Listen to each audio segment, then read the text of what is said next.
content of this channel is for mature audiences. Parental discretion is advised.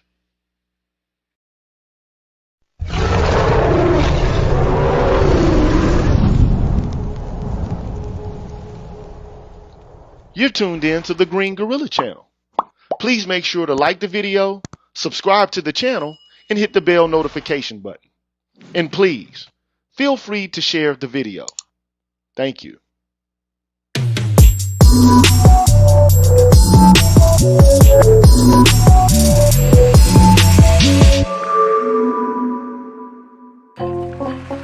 What's good, everybody? You know who I am, man. I'm the G with the PhD, and you're tuned in to the Green Gorilla channel. It's the place where black men can express themselves freely, straight up with no chasers, man. Shout out to all y'all out there, man. Shout out to all y'all out there.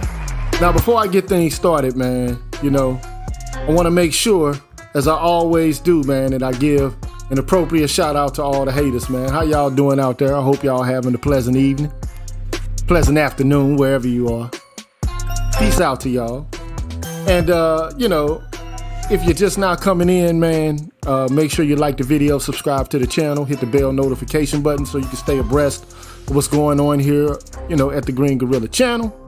And last but not least, as I always do, I want to give a shout out to all of the members of the Green Gorilla channel and the people who help me to keep things going. So let's get that going right now. I want to give a shout out to a new member, Afro Troop TV. Shout out to you, my brother. Welcome. And Adam, thank you, sir. Welcome to the channel. Shout out to Tahuti. Big up to BGS Ibmore. I know he's in the house. Big up to Ignat's Mouse. Thank you. You're a new member. Thank you, sir, for joining in. Shout out to Show Me, Rogason, Kyle J. Sora, and Michael Ross. Big up to y'all.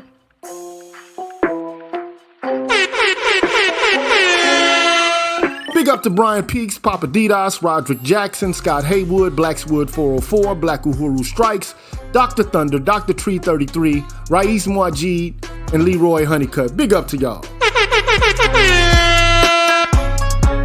Big ups to The Thinker, Broken Blade, Javon Thompson, Life of Commerce, Supertech, Kisses from Afar, 77 Base X, Brian McMurray, Apex Prowler, and Karan S. Big up. Big up to Anthony Davis, Artisan MC, Damon Brown, Donnell 360, Herbert Lewis, Seven Coast Dojo, Pulpit 28, Charles Rogers, B. Hillfire, Rick Ross, and Sandra Jean. Big up.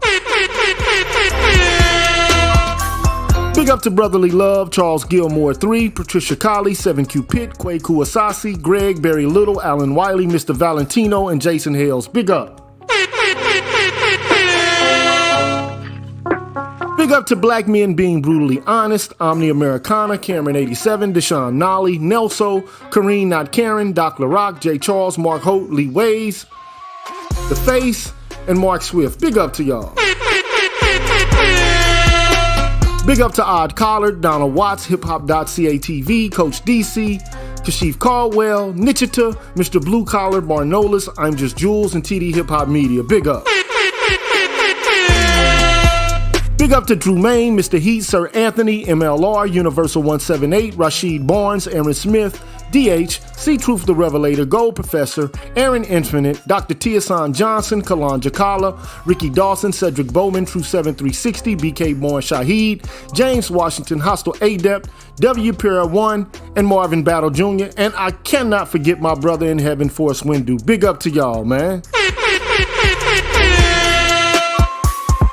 On the Patreon side, I want to give a shout out to Kevin Marchbank Owens, William Joyner, Javon Thompson, Tyrone Hampton, Jules Winfield, Dornell Smith, Excalibur, Jason Warren, Anu 219, Pursuer Prisoner, Taz, Dragon 59, Supreme Ibmore, Adrian Hicks, Jay Bailey, Mr. Michi, Mo Mal, and the Sangwa. Big up to all of y'all, man. Y'all deserve a round of applause, man.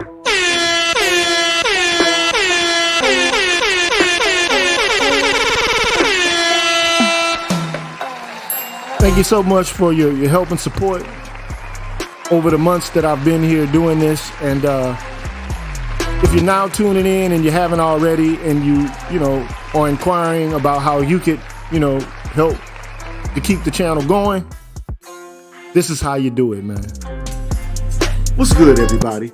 I'm the G with a PhD, and you're tuned in to the Green Gorilla Channel, the place where black men can express themselves freely, straight up, no chaser. Today, I want to introduce you to my new membership program that consists of 5 levels where you can invest in the Green Gorilla Channel on a monthly basis and receive level-specific perks. Memberships are special because they improve the quality of the content of the channel and will help me to be able to keep the channel going. Now, to participate in the Green Gorilla Channel membership program, all you have to do is hit the join button, which is located right next to the subscribe button on my channel page. Now, for all of my subscribers who decide not to participate in my membership program, nothing will change. The content will keep coming the way it always has. Thanks for watching, and be careful out here, people. Bless.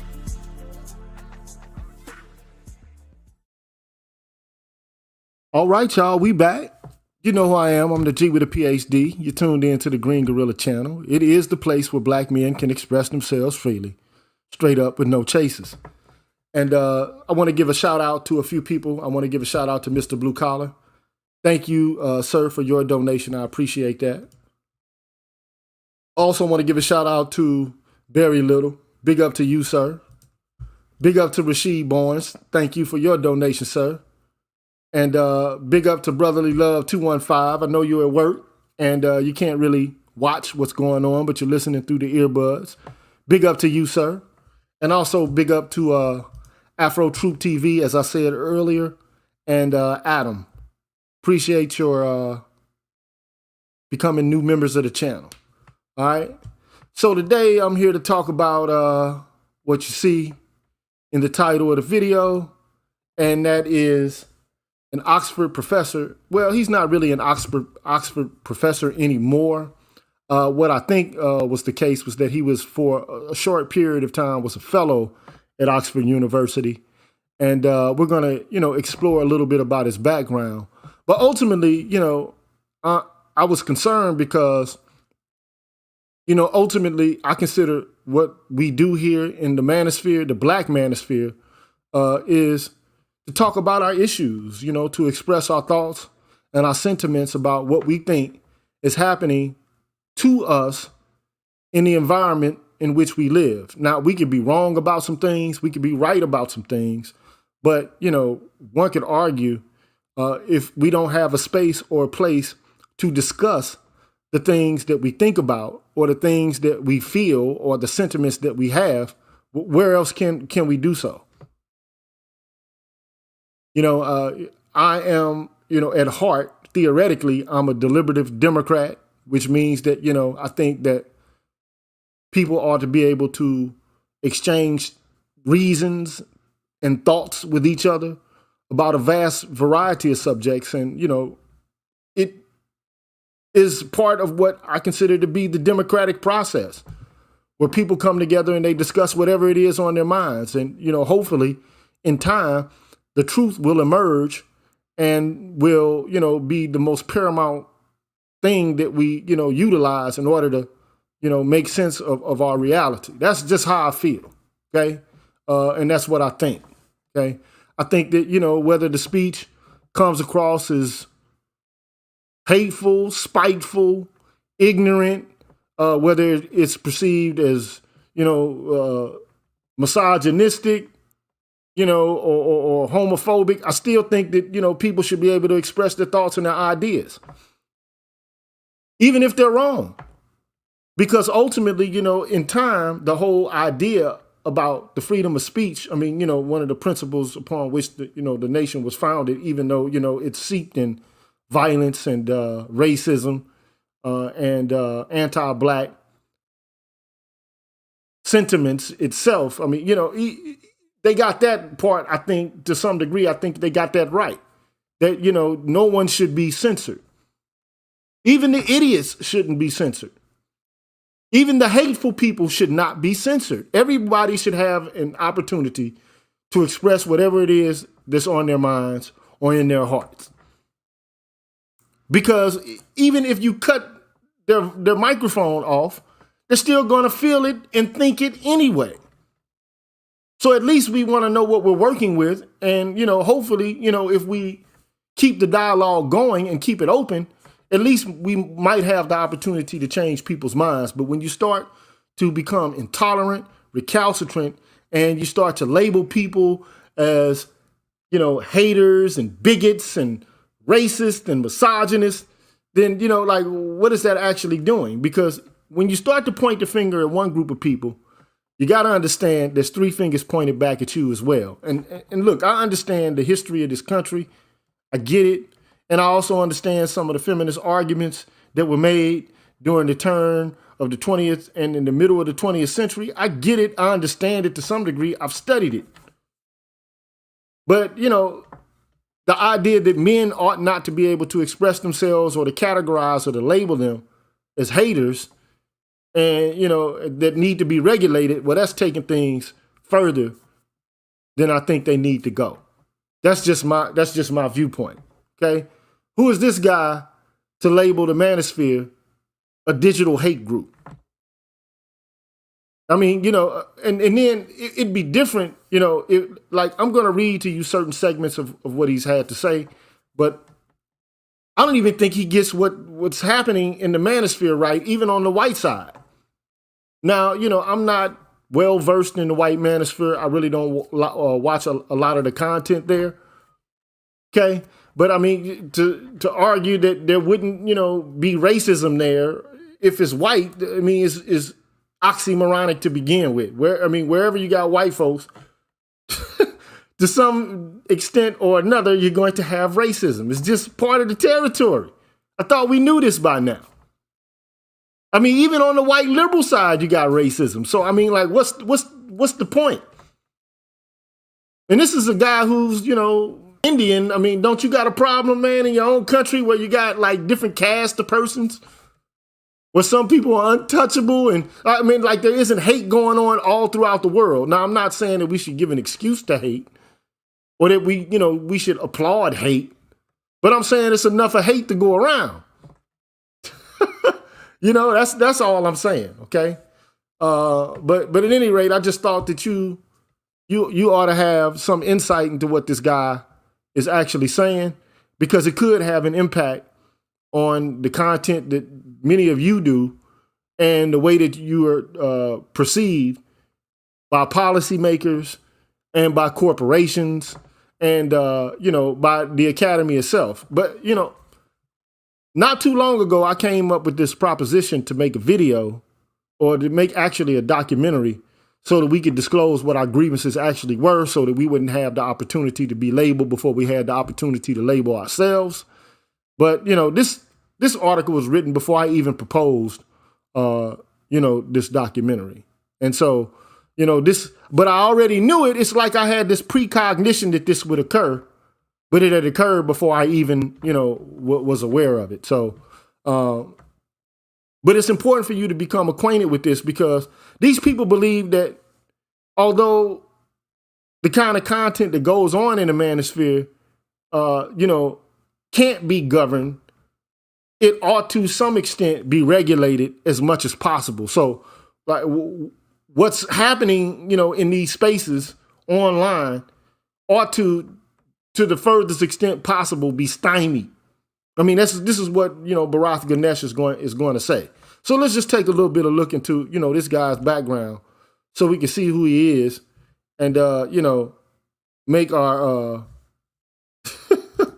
make our evaluation about, his right to say what he's saying. So for the most part, this is Bharath Ganesh. I know it's not very large, so I'll try to make it a little bit bigger. Okay.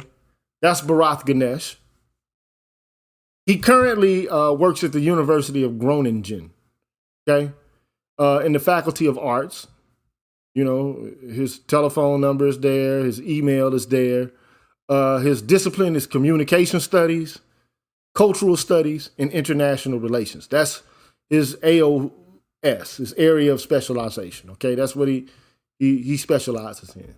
I don't, know the exact extent to which, he is a specialist in any of these areas. I mean, But I mean, I know a little bit about communication studies because I've studied discourse ethics. I've studied deliberative democratic theory. So I know a little bit about what communication studies is about, but, I don't want to get, in depth about what his area of concentration within that field is. I just don't know. Okay. But this is what he says his expertise is. He is a political geographer focusing on new media, political communication, and cultures of hate and intolerance online using computational and qualitative methods. So not only does he take qualitative data in, he also he uses empirical methodology or data in his methodology, okay?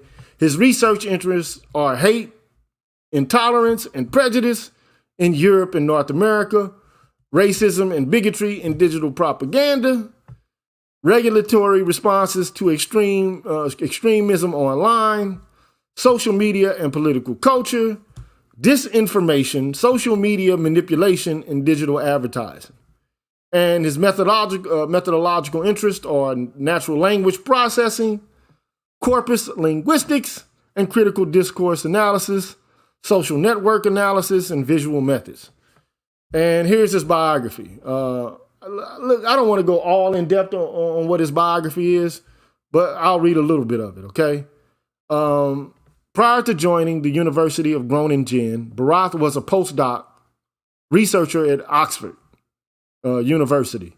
At the O2, he contributed to 3 projects. The Computational Propaganda Project, where he contributed to analysis of Russian social media manipulation in the US. The Vox Poll Project, where he contributed research on digital cultures of the far right in Europe and North America. And 3, the Data Science and Local Government Project, where he contributed survey design and data analysis to understand the state of the art of data science techniques used in local government in the UK. So that's what he's done, okay? He completed his PhD in geography at UCL in 2017, funded by the Barnard Trust. From 2014 to 2017, he was also senior researcher at Tell Mama,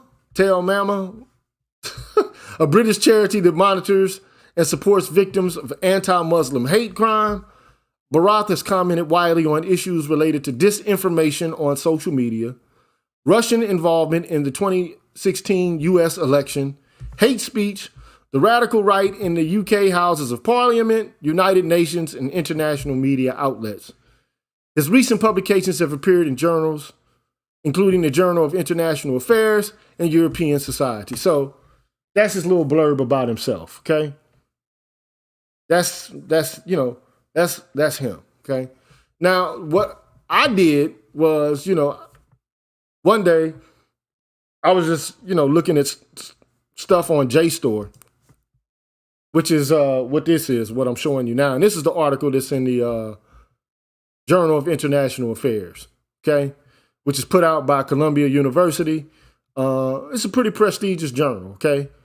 And the title of the article is The Ungovernability of Digital Hate Culture, all right? Now I'm just going to read to you the abstract and certain segments of this article, and you make your own, mind up about what you think about what it is that he's articulating. But anyway, he says, look, and this is like, if you ever want to get to the gist of what an article is all about, read the abstract, okay? But anyway, so the abstract basically says social media and the internet play an important role in the proliferation of hateful and extreme speech.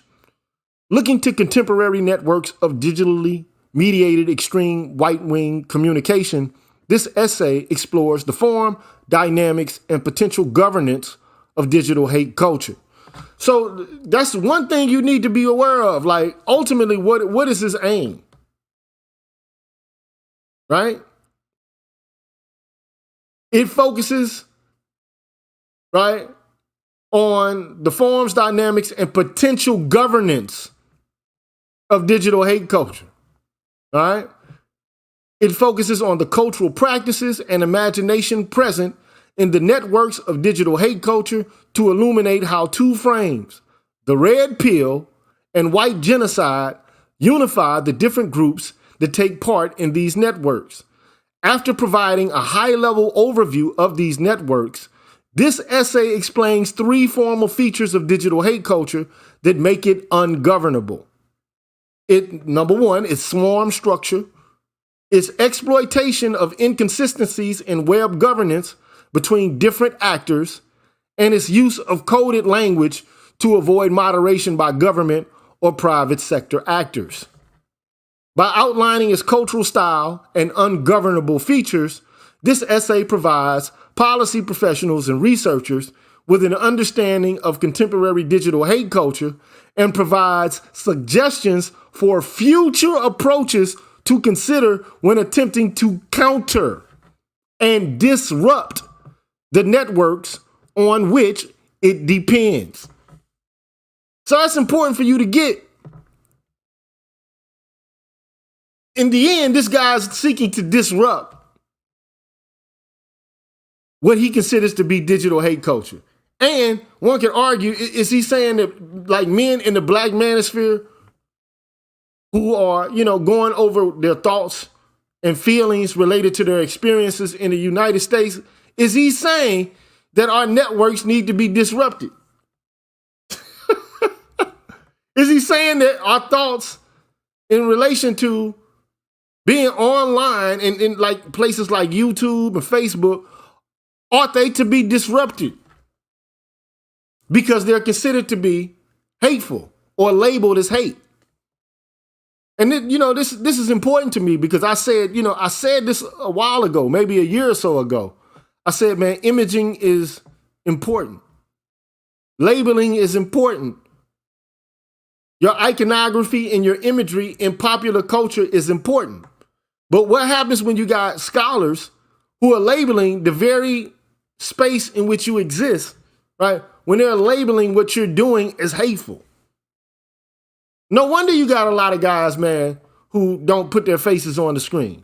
Because this is the kind of backlash you get for saying things that run against, the narratives which exist contemporarily. I mean, like if you say anything that goes outside of the bounds of, what progressives consider to be woke or politically correct, then all of a sudden you're typecasted and stigmatized and labeled as hateful. I recently put a video up with me and Dr. Johnson commenting on, Ishmael Reed and this conversation with Barbara Smith on Tony Brown's journal. And, it's easy today to call somebody a misogynist. It's absolutely easy to do that. But then the question is, on the other, side of the coin, like, are there misandrists out there?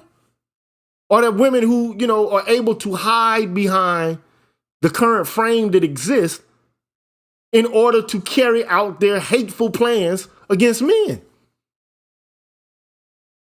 That's what I'm interested in, exploring, investigating, and bringing to light. That you got a lot of pathological people on the left who are able to use the frames and the ideologies that currently exist to do some pretty hateful and pathological things to men, in particular to black men. Okay? Black men online have been called bullet bags, trash, dusties, crusties, lowlives, thugs. All kind of pejorative terminology is out there, So, what do you expect for us to do? Not to say anything about it, not to express, our disgruntledness about some of the ways that we're characterized in the public, in the academy, in the media, movies, television, print, Twitter, whatever the case may be. You don't think that we're going to ever respond and have things to say about how we're being portrayed out there? And that's not all right? I think it is all right. And, let me just say this before I even get started going through some of this article, man. Like, I saw the movie The Red Pill. I don't know, how many of y'all saw that movie The Red Pill?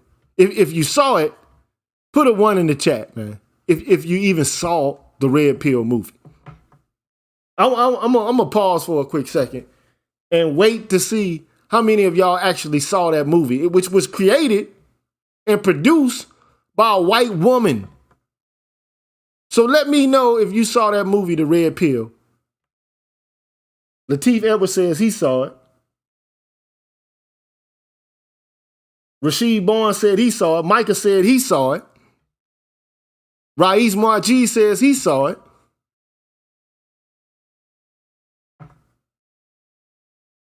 Manu12 said he saw it. Man Friday says he did not see it. I would, encourage you to actually go see it, or to watch it. If you want to understand like what is being meant by men in the Black manosphere in relation to Red Pill thinking, right? Then you need to see it.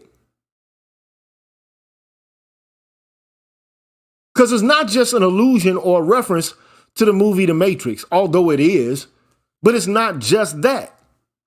And I'm not, labeling myself red pill or black pill or any other thing. If you want to label me that, I know BGS has labeled me black pill. Whatever the case may be, okay, whatever. If the shoe fits, wear it. If my ideas co-align with that of people who consider themselves to be black pill, red pill, purple pill, whatever the pill, I don't mind it. I don't have an issue with it. But, my way of thinking about the issue is this. Talking about the family court system in America and how it has an impact on men, to me, that's not hateful at all. That's just not, it's not hateful. When you start to talk about the child support system in America and parental alienation, that's not hateful at all. When you start talking about divorce court and the kind of things that can happen to men in today's culture, that's not hateful. That's when you start to talk about domestic violence and how it's a one-sided issue or has been made to be a one-sided issue in our culture. That's not hateful. That's just an exposition of the way the system currently works. To me, what I would consider it to be is, the emergence of a public.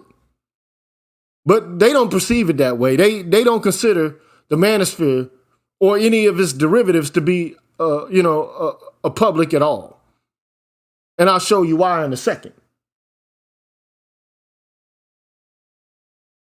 But I would encourage you to go watch that movie, The Red Pill.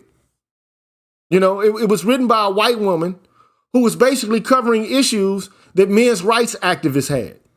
And it's like, man, men are getting the shaft in this culture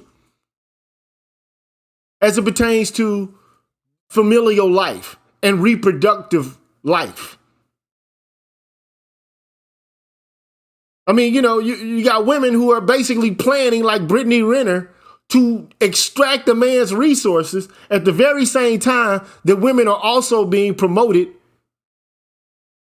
to go into careerism or to take on careerism as an attitude about life, right? That they most holistically embrace.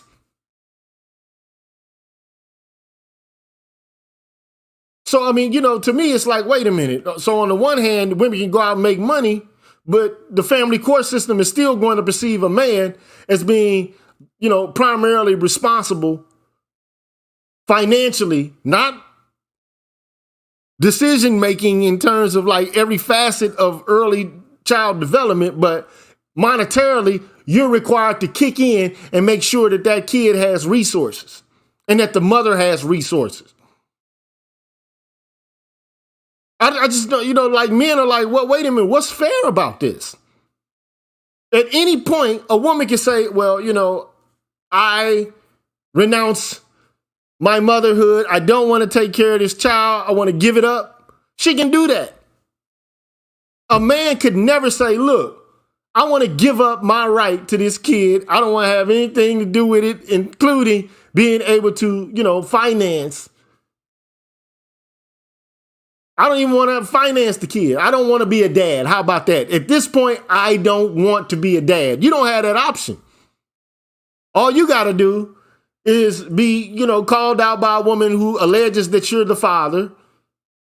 You don't even have to have really know her. You don't have to have had, any intimate bond with this person. But they want you to have a familial bond with a kid that, came out of casual sex. Whereas the woman can abort the kid at any point. Well, that's being challenged now. Within the first, few months of pregnancy, a man can't get a financial abortion. Like, what's up with that? So, one group of people can choose about their participation and involvement in reproductive life. Men don't have that option. They don't have that privilege. And that's an issue, man. I don't see what's hateful about that, to bring that up and to put it on the table. I don't see what's hateful about that. So in other words, I just don't see what we do here in the manosphere, especially the black manosphere. I don't see it as hateful. Now, do we have some resentment because of some of the experiences that we've had with women, in particular black women? Yeah, we got some resentment. We have a little bit of resentment related to how we've been treated, how we've been, typecast, the kind of disrespect we've been subjected to. Yeah, we have some thoughts and some feelings about that. And they're not going to sound nice. It's not going to, come across as squeaky clean and woke and progressive and politically correct, because we're pissed the fuck off. So, like, a lot of us are. So we have some rage. And to some extent, I think it's justifiable. But, on the one hand, the people on the left who are woke, they argue that there shouldn't be any such thing as tone policing in relation to themselves. They'll tell people who they disagree with that they need to be obstructed, shut down, and governed. While them on the other hand, they can do whatever they want. You know what I mean? They can say whatever they want to say, how they want to say it. Through frustration, expressions of frustration, anger, whatever, they can say whatever they want. But we have to bite our tongues. To me, that's a double standard, man. That's a double standard. But I mean, I'm here to show you, I'm not going to read this entire article. It's too long, bro. I just wanted to get this out. And then, I'm only going to be on for an hour. I'm not going to do this for 2-3 hours tonight. Okay? It's a Friday night, man. But I wanted to show you that, people are actually looking at the manosphere and making proclamations about it in the academy. Yes, that is occurring. Okay? So, I mean, in the introduction, all he really does is just talk about, social media can do things that are positive. It can be a positive outlet for democratic politics, but at the same time, it can be, regressive, right? So he talks about, Iran's Green Revolution, Arab Spring with, Facebook and Twitter, in 2011, and how, the utilization of social media was, integral in creating these substantive formative networks in which, publics were able to emerge and unite and resist against oppression and domination, okay? But then he's going to say, well, there's a dark side to digital media, and that, and he makes this allusion to Soren Kierkegaard. He's a Danish philosopher. I'm not going to go into Soren Kierkegaard, but I mean, ultimately, Soren Kierkegaard had qualms about the printing press and, the impact it would have over, politics. And his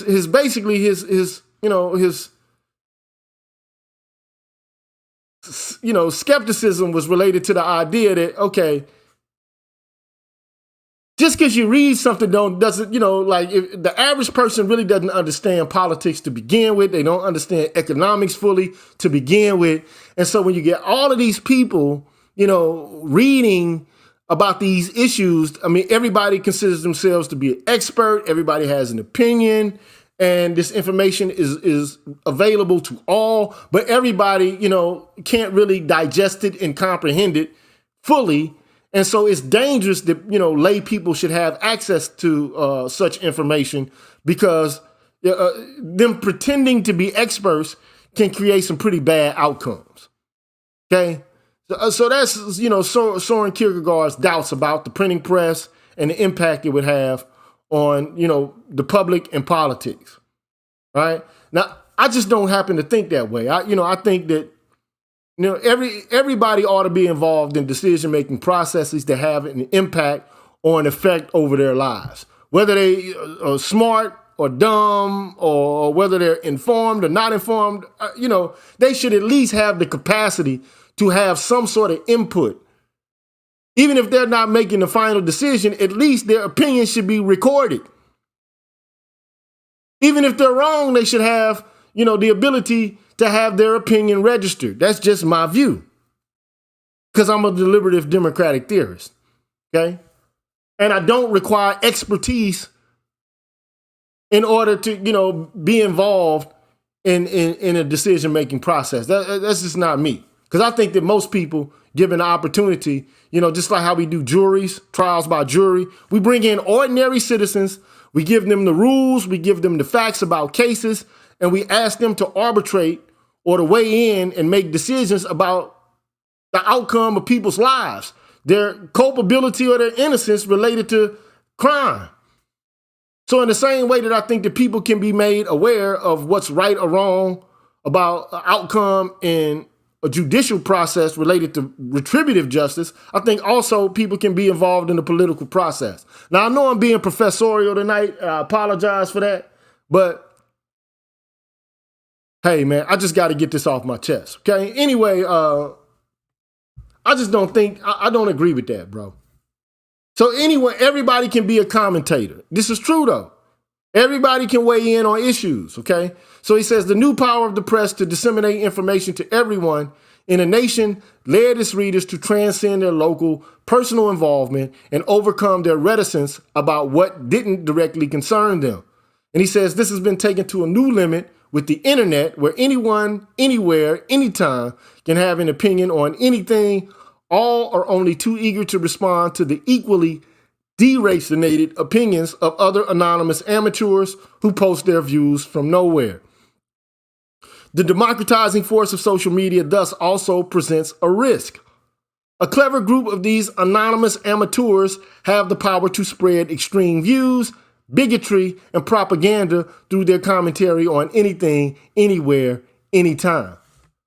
But guess what? So what? Let the forceless force of the better argument prevail. You don't gain anything by trying to restrict or to prevent another group of people from being able to say what it is they have to say. I'm sorry, that's just bullshit.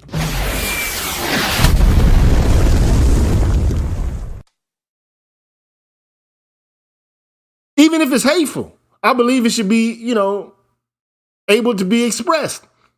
That's just my view on it, though. But if you say something hateful to me to my face, then you run the risk of getting smacked in your face. But that's just a whole nother, matter altogether. But anyway, I just want to show you, right? So he says this explosion of digital hate culture represents the dark side of the democratizing power of social media. So in other words, because it can be used, for insidious purposes that, you have to regulate it. That's all this is. So the good stuff that comes out of it doesn't need to be regulated, but the things you don't like and the things you disagree with have to be regulated. That's not how free speech works, my dude. You do communication studies, Mr. Ganesh, but come on, bro. You can't decide. Who are you to consider yourself to be an arbiter over what can and what can't be said? What's a good or a bad argument?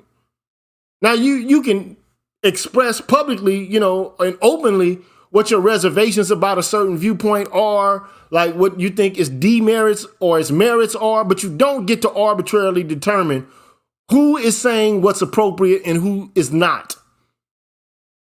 Even if it is inappropriate, so what? We've gone over this with Dave Chappelle. He said some things that, people on the left have considered to be, punching down or regressive. But he has a right to say it, and he's right. The left has become so intolerant that anything that they disagree with, they consider to be hateful and violent. This is going too far. And this, to me, is just part of the same kind of, sensorial spirit that's running around and that's rampant in the academy. You got a bunch of people who have bought into a specific frame about what's progressive, what's malevolent, and they consider themselves to be on the side of righteousness. They virtue signal and they grandstand, and then they label people whom they consider to be deviant, and they feel as if they're justified in this labeling. And then, this kind of, obstruction, this kind of, this cancellation, this kind of censoriousness is what I would call it. So they want to be able to issue censures to certain groups of persons based upon what they consider to be appropriate or inappropriate. All right. So, he goes on and talks about the YouTube pundits. And we are, like a lot of us here in this space, we are YouTube pundits, man. We don't have any other place to speak about the issues. Where else are we going to go? What other form of media can we link up and have these kind of discussions and come to the awareness that we have? Like, where else? There ain't too many other places we can go. And so even this space, which we consider to be, a space where we can inform each other, where we can, even disagree with each other, argue with each other, they want to see, these kind of spaces regulated. But they're already regulated to a certain degree. I've been on shadow ban from YouTube since I even had a channel. Every video I do, they got to wait for 3 or 4 days to determine whether it can be monetized or not. But, that's just the nature of the beast. It is what it is. Anyway,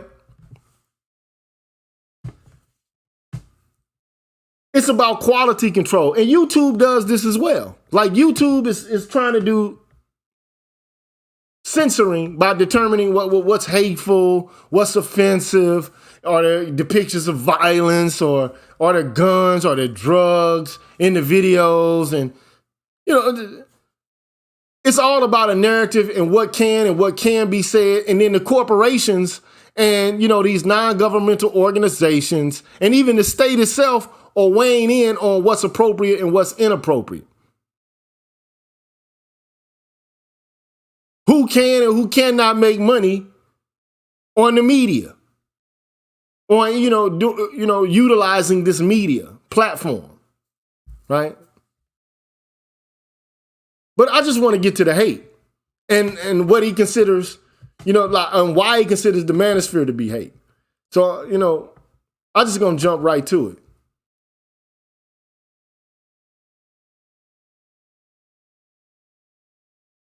The red pill and white genocide, common sense and digital hate culture. If you don't believe it, I'm telling you right, it's there already, bro. This is what he said. It is important to understand the broad frames that bring digital hate culture together. Digital hate culture builds on a cultivation of common sense amongst its audiences that ultimately seeks to radicalize those who listen. Why should they not? Especially if they believe it. But anyway, that's what anyone should do if they feel a certain way about politics and that there's an injustice that exists within the frame of the culture in which they live. This is part of what the political process is. Anyway, what is unique about digital hate culture is that it's centered around a collective identity rather than the loose, ephemeral connections of coordinated action that scholars of digital cultures have identified. Now, look.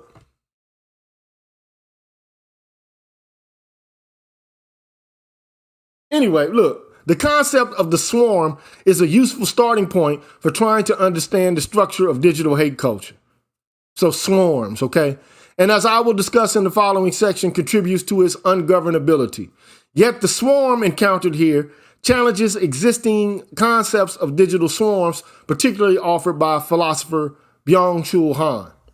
For a crowd to emerge, a chance gathering of human beings is not enough. It takes a soul, a common spirit to fuse people into a crowd.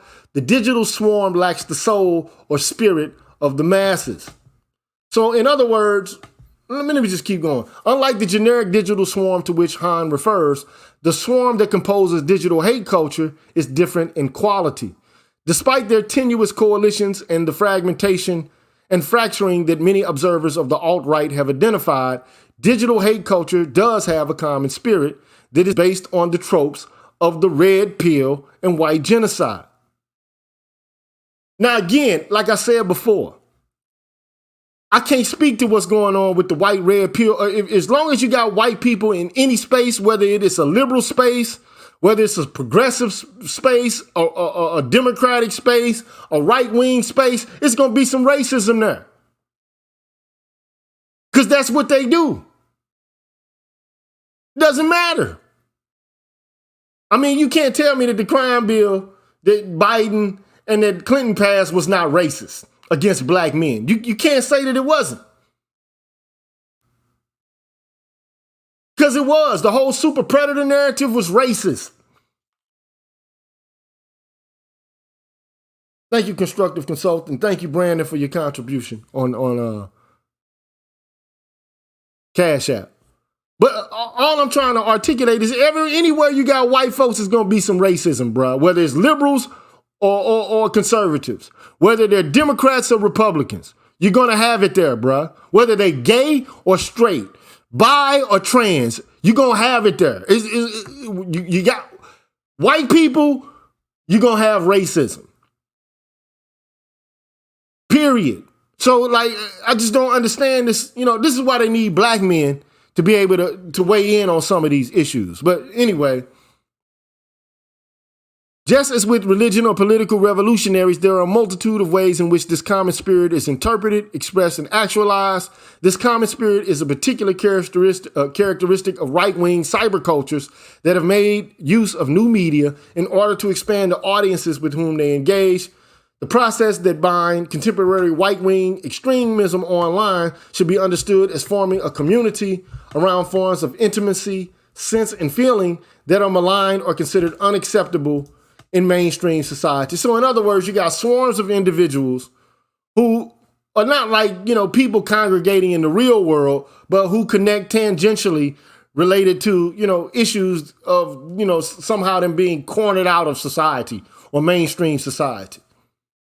Right? And look, I'm just showing you now, like, you got to see it.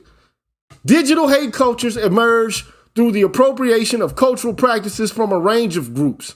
The so-called Manosphere, an anti-feminist coalition of men's rights activists, bloggers, pickup artists, and alleged experts in sexual strategy, and the red pill community.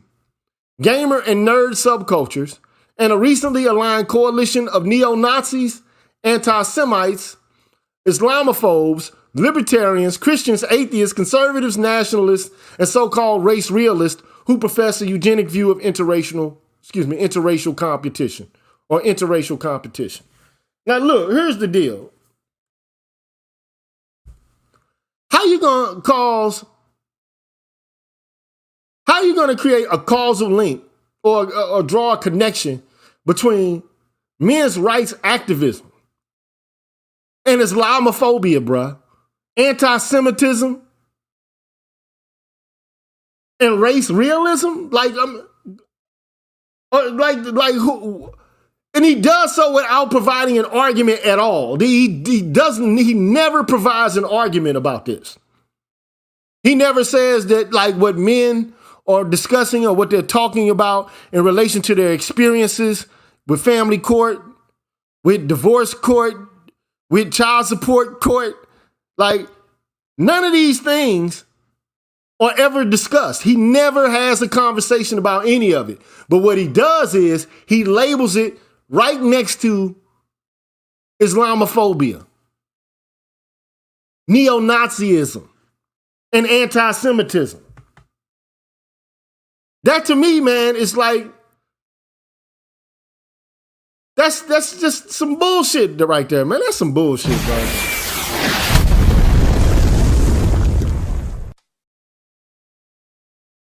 And look, I don't have a problem with feminists being able to express their viewpoints. They should be able to express them. But men should also be enabled to counter, like if there are men who say, well, I don't particularly agree with the points that you're making on these issues, just like Ashmir Reed did with Barbara Smith on Tony Brown's journal. Like, men should have the capacity to do that and to not have any fear in doing so without being labeled, and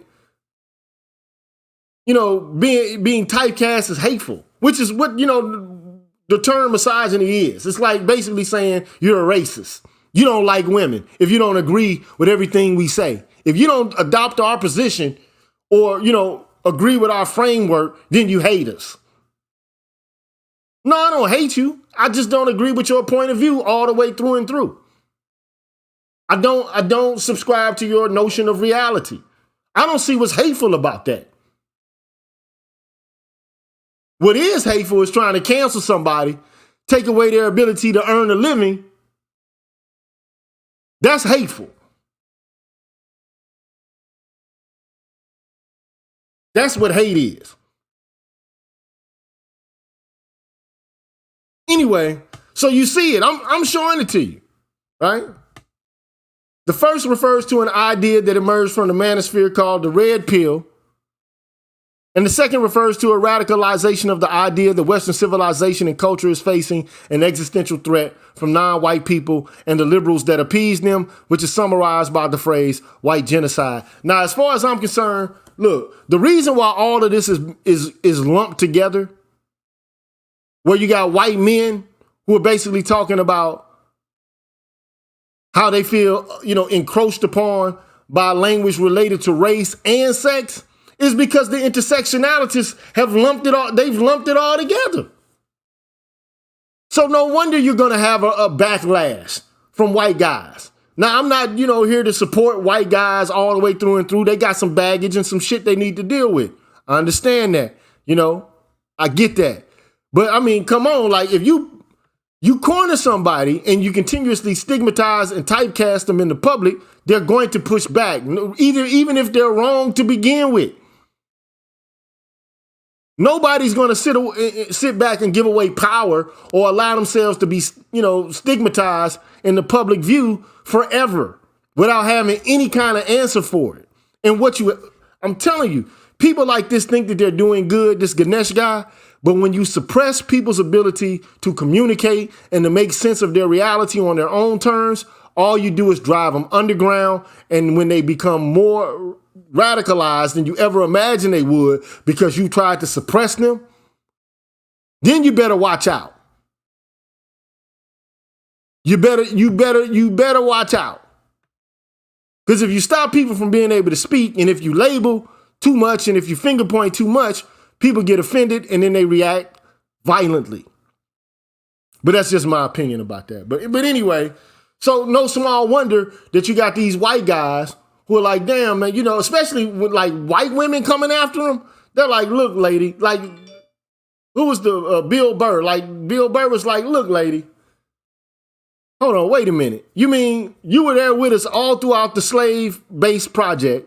You were there with us all throughout Jim Crow. You were present at the lynchings which were done in your behalf and on your word of being violated sexually by some random Negro. You were there, during before desegregation. You were there spitting on black boys and girls trying to integrate schools in the South. Now all of a sudden you're the biggest victims on the planet. Like, how? How is it so, man? How is it so? Now you got a platform where you can talk about men and browbeat them. So I know white dudes are like, wait a minute, hold on. We gave you this world. Now you want to absolve yourself of responsibility by scapegoating us. And a lot of them are like, nah, bitch. No, you're not, it ain't going down like that. You're as culpable as we are.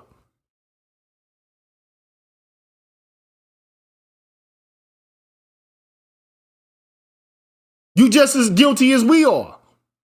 You tacitly and implicitly accepted the system as it was. You weren't brought here like slaves. Y'all came over here of your own free will and volition. You came here.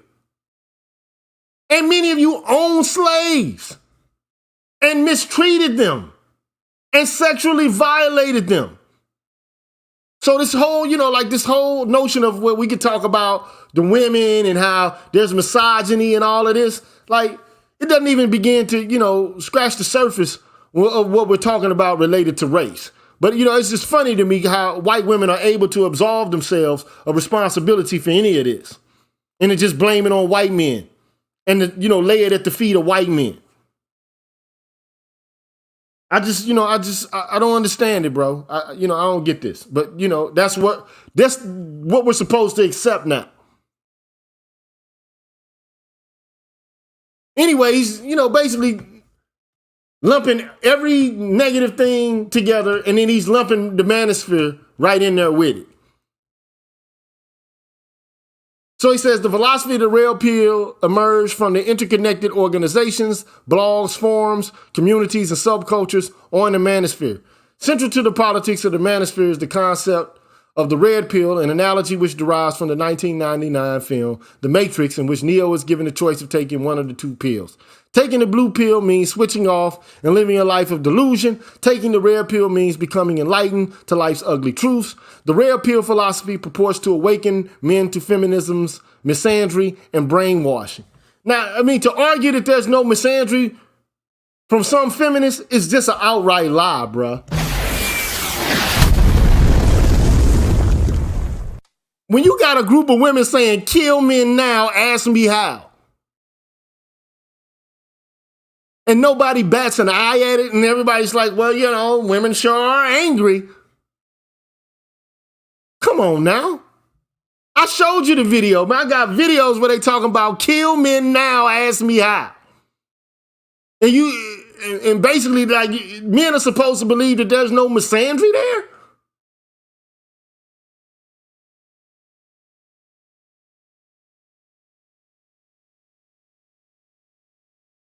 Anyway, to be red-pilled in the parlance of the manosphere is to internalize these truths and to develop sexual strategy based on exploiting the purported hardwired sexual inclinations of all women.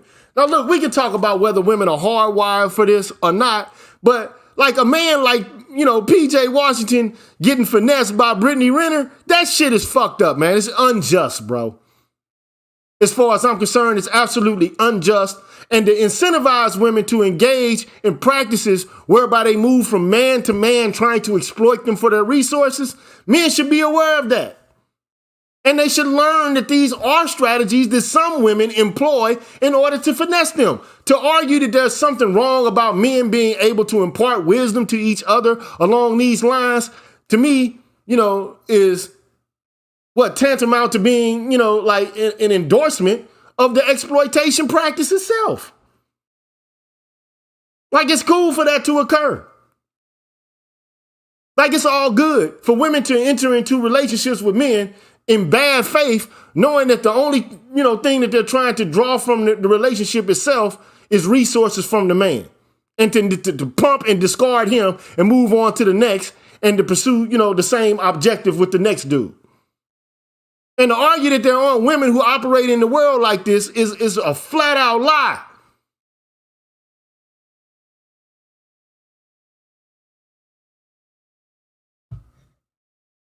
It's a flat out lie. But anyway, and see what he does is, and this is like framing is everything. So what he does is he takes the red pill philosophy and he, talks about like how some white dudes within it are racist, and then how these guys, are all part of the same club of people who, are misogynist, homophobic, Islamophobic, lumping all of this together is not separating the wheat from the chaff and basically labeling men's issues in and of themselves as intolerance and hateful. This to me is unjust. This is what he's practicing right now, I would consider to be epistemic injustice, man. You're not even like disclosing some of the real concrete issues that men have in this culture. Especially black men, because we bear the full brunt of it. We are the canaries in the coal mines as it pertains to this, bro. As it pertains to this fuckery that's going on out here. We're the main ones. The family court system is hitting us harder than it is white dudes because we ain't got no money for real like they got or resources like they got. They can marry once or two more times after they go through a divorce, some of these guys. Like a divorce is nothing to them. They got resources. They got long arms and deep pockets. A lot of us go through these kind of situations. It kills us. It destroys our ability to rebound.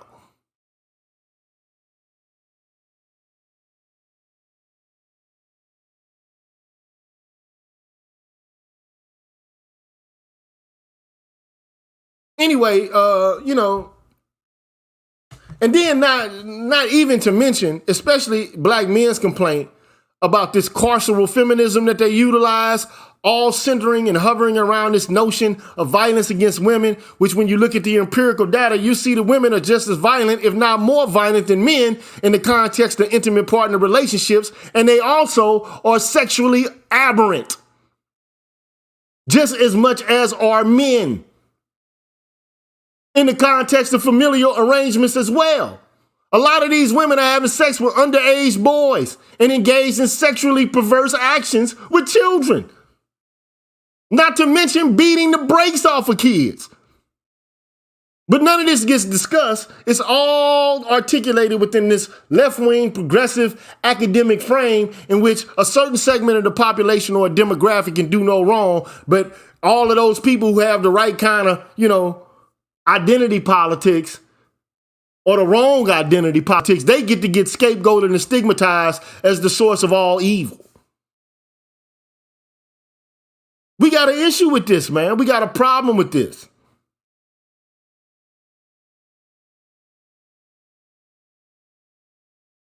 So anyway, you see it. Like all I'm trying to do is to show you it's happening right now in real time.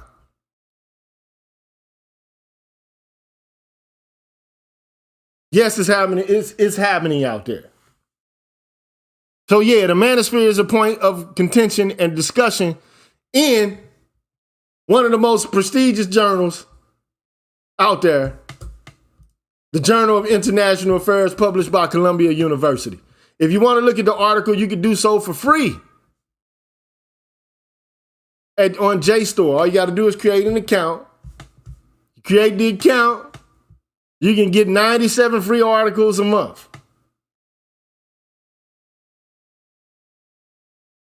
But, also what I have is a condensed, version of this article written by a laywoman who, basically, outlines what the article was all about. But, ultimately, they're trying to compare, like, the kind of conversations that we're having here, man, to the KKK. Like we are like the KKK.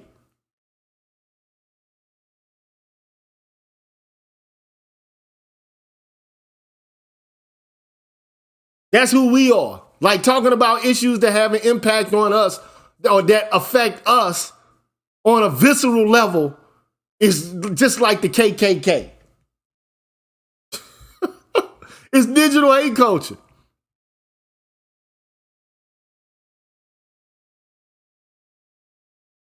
While these groups as a swarm may share some common concerns and frustrations, and while they may often coalesce around events or attack people online, they do not actually often agree with, or make sustained political alliances with each other. As such, they do not cohere together in any sense common to traditional notions of publics. Coherent groups acting with shared concerns and interests within the broader imagined community of the public sphere as part of the democratic political process. Now, look, man, dude, let me just say this before I move on. The woman who wrote this article that kind of outlines Bharath Ganesh's work, her name is Ashley Matthias. And, I don't really know much about her. Let me click on her link and see who she is, what her credentials are.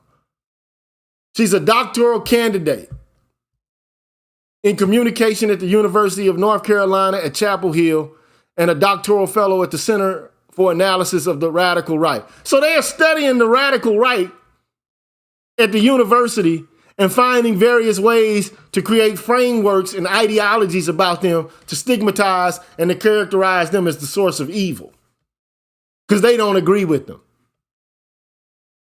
Instead of having like open arguments and dialogue about what they disagree with these people about face to face, really actually in a public forum, they go to these, like these journals and publish this work. And then actually these journals publish it.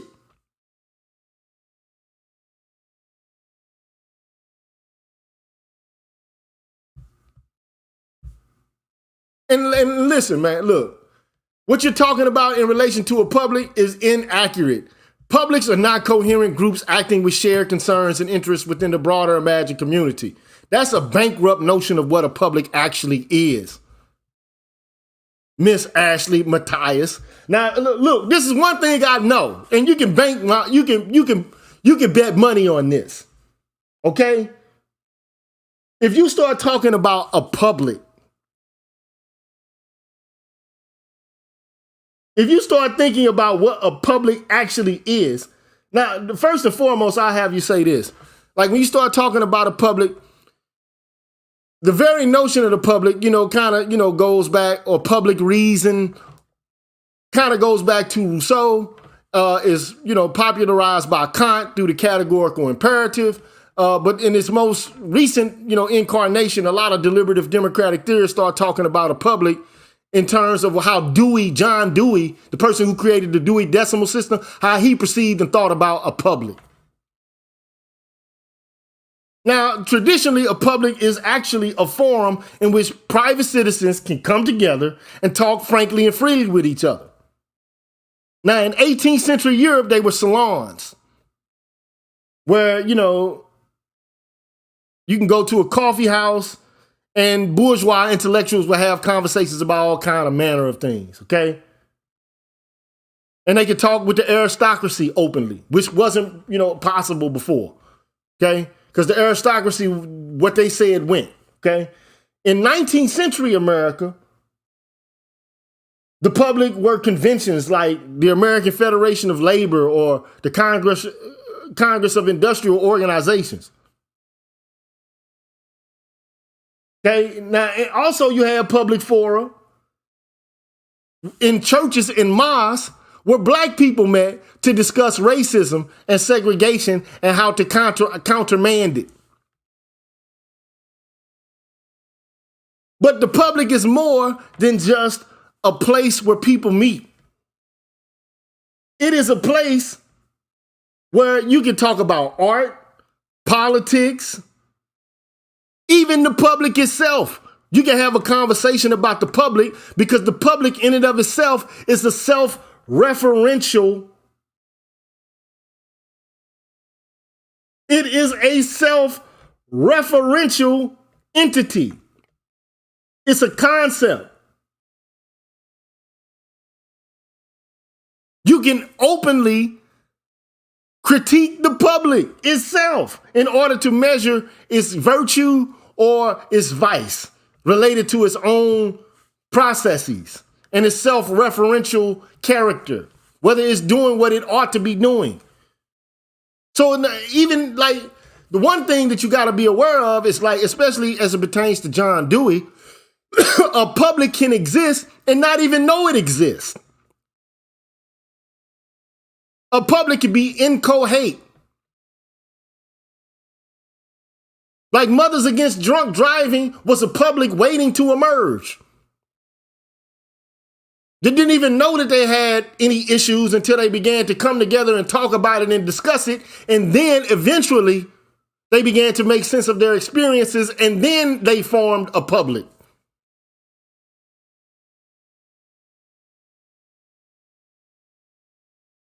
But this whole notion, like, you got to meet in person and you got to be like together and absolutely working in harmony. That's bullshit. That's not what a public is.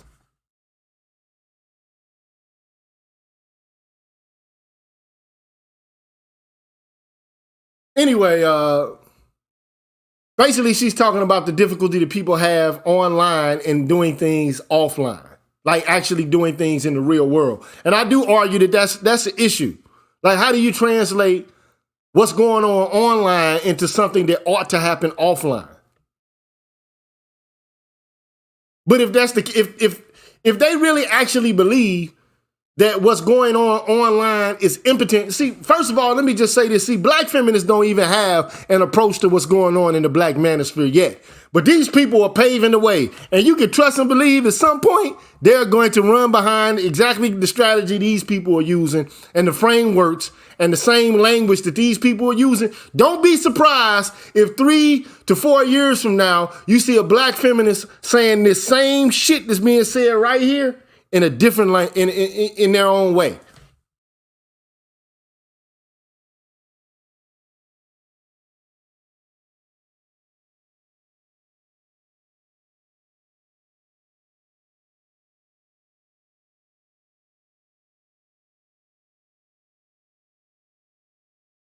So look, I don't want to go too deep into it. I'm just showing you that it exists. They're writing about it.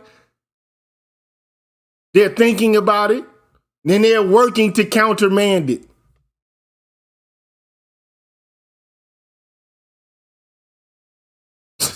I'm letting you know right now. So look, now this is the woman writing right now. Within the two categories of precarity and nostalgia, one can further identify 3 frames of misogynist articulation. Basic misogyny refers to the narration of women as evil simply because they are women. This includes vile language, slurs, and overt, often sexualized threats of violence, including death and rape. Like, kill men now, ask me how is much different. Don't hear any, articulation of, disgust with those kind of mantras and sentiments, but who, hey, or black men are trash or men are trash. Like, no, see, this is the thing that kills me. You have a formal presentation of the evil that men are or the danger that they represent, but we never have an equal treatment of how women can also be dangerous and how they can work to the detriment of the community and to other men. We don't have a language for that in the academy.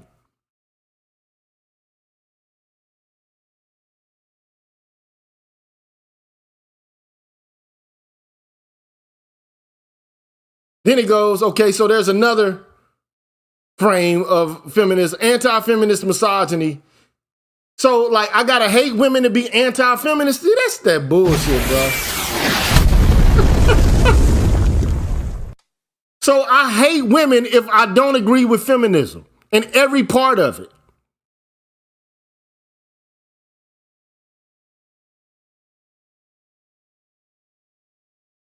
This is just ridiculous, man. This woman is gonna have a PhD, man, and she's gonna have a forum to impregnate the minds of young and influential people on an ongoing basis with these ideals.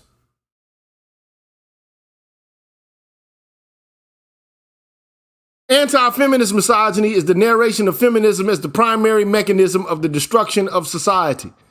Here, women themselves become the conduit of feminism's destruction because of their incorrect desire to step out of their naturally, biologically, or divinely ordained passive and complementary roles.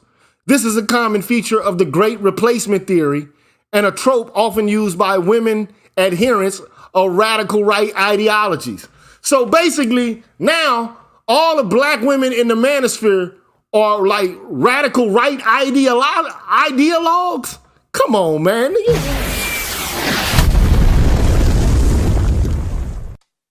Come on, man. So you mean like somebody like Shalakemia is like a radical right ideologue? Or somebody like Kendra at the Crimson Cure is a radical right ideologue, man. Come on now, man. Come on, man.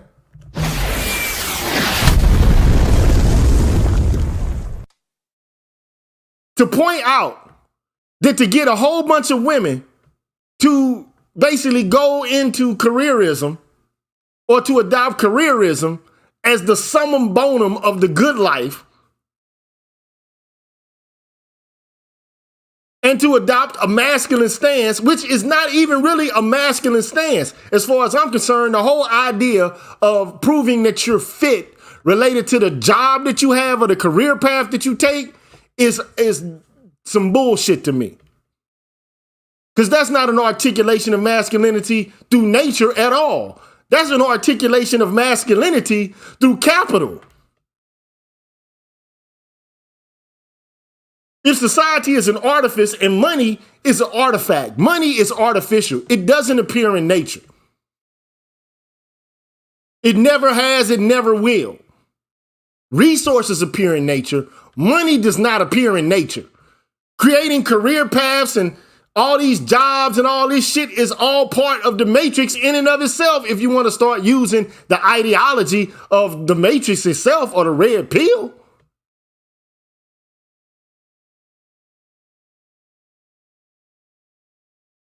Glass buildings with cubicles don't just pop up in nature, and jobs where you got to go work for 8 hours a day. That shit doesn't appear in nature, bruh. That's a man-made shit. Now, I'm not saying it's bad to have a job. That's not what I'm saying. All I'm saying is we got to take stock of reality itself. Like the idea that you're a man because I have a job and a career. That's to me, that's bullshit.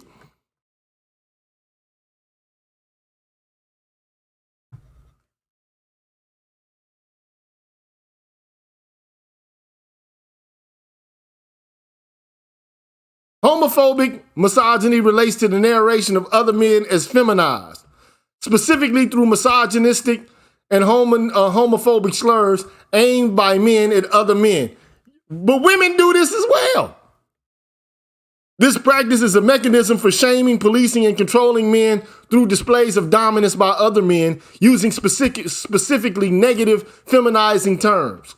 Here, homophobic slurs are used because homosexual men are seen as deviant and stereotyped as more feminine than supposedly real men. Look, she even talks about like the MGTOW. But perhaps more importantly, radical right groups online have incorporated notions such as red pilling.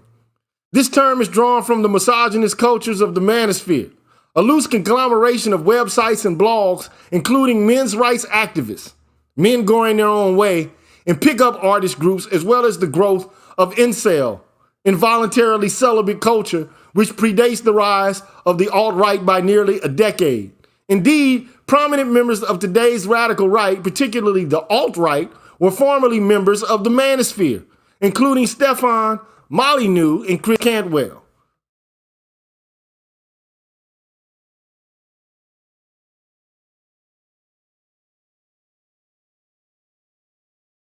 Recently, extremism researchers have begun to focus on male supremacist extremism, specifically on masculinist incels, due to violent acts such as the murder of more than a dozen people in 3 mass shootings in the last few years, although the history of such acts goes back to the late 1980s. Incels, however, are not the only group with a strong reliance on male supremacy for their worldview and culture. In fact, right-wing worldviews from the mainstream to the extreme favor a heteronormative, male-female, gender binary that supposes men as dominant and women as passive, locked in a complementary but hierarchical relationship. The link between extreme and mainstream cultures through gender specific. Look, I ain't going into this no more, dog. I'm done with this, bruh. All I'm trying to tell you is, bruh, and all I wanted to do was draw your attention to the fact that yes, these people are paying attention to the Manosphere. Yes, they are. Yes, they are.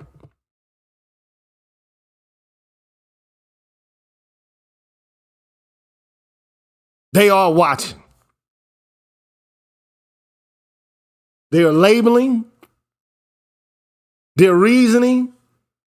And they're trying to prevent any social influence that may spring up from this corner from actually growing and blossoming into something that can lead to a change in policy.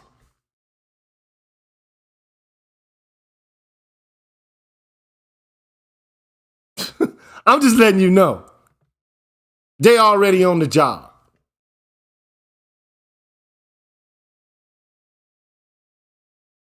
They already on the job. So if you got any questions about this, man, you can ask me right now. Or if you got a comment about this, you can ask me right now. I'm gonna take a break for a second. I know it was long. I know it was like, not presented in the most entertaining form. I'm not here for your entertainment. I'm here to try to give you some information. But if you want to weigh in on this and give your opinion about what you feel about this or think about this, I'll give you the opportunity. If not, man, I'm getting the help, getting out of Dodge, bro. I was about to say get the F up out of here, but let me take a quick break, man. I come back, man. I want to see what you think about it. I'll be back in a second.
All right, man, we back. I got a few people here who want to express some thoughts, some ideas about some things. We got Chaos Rain here, and we got Man Friday here.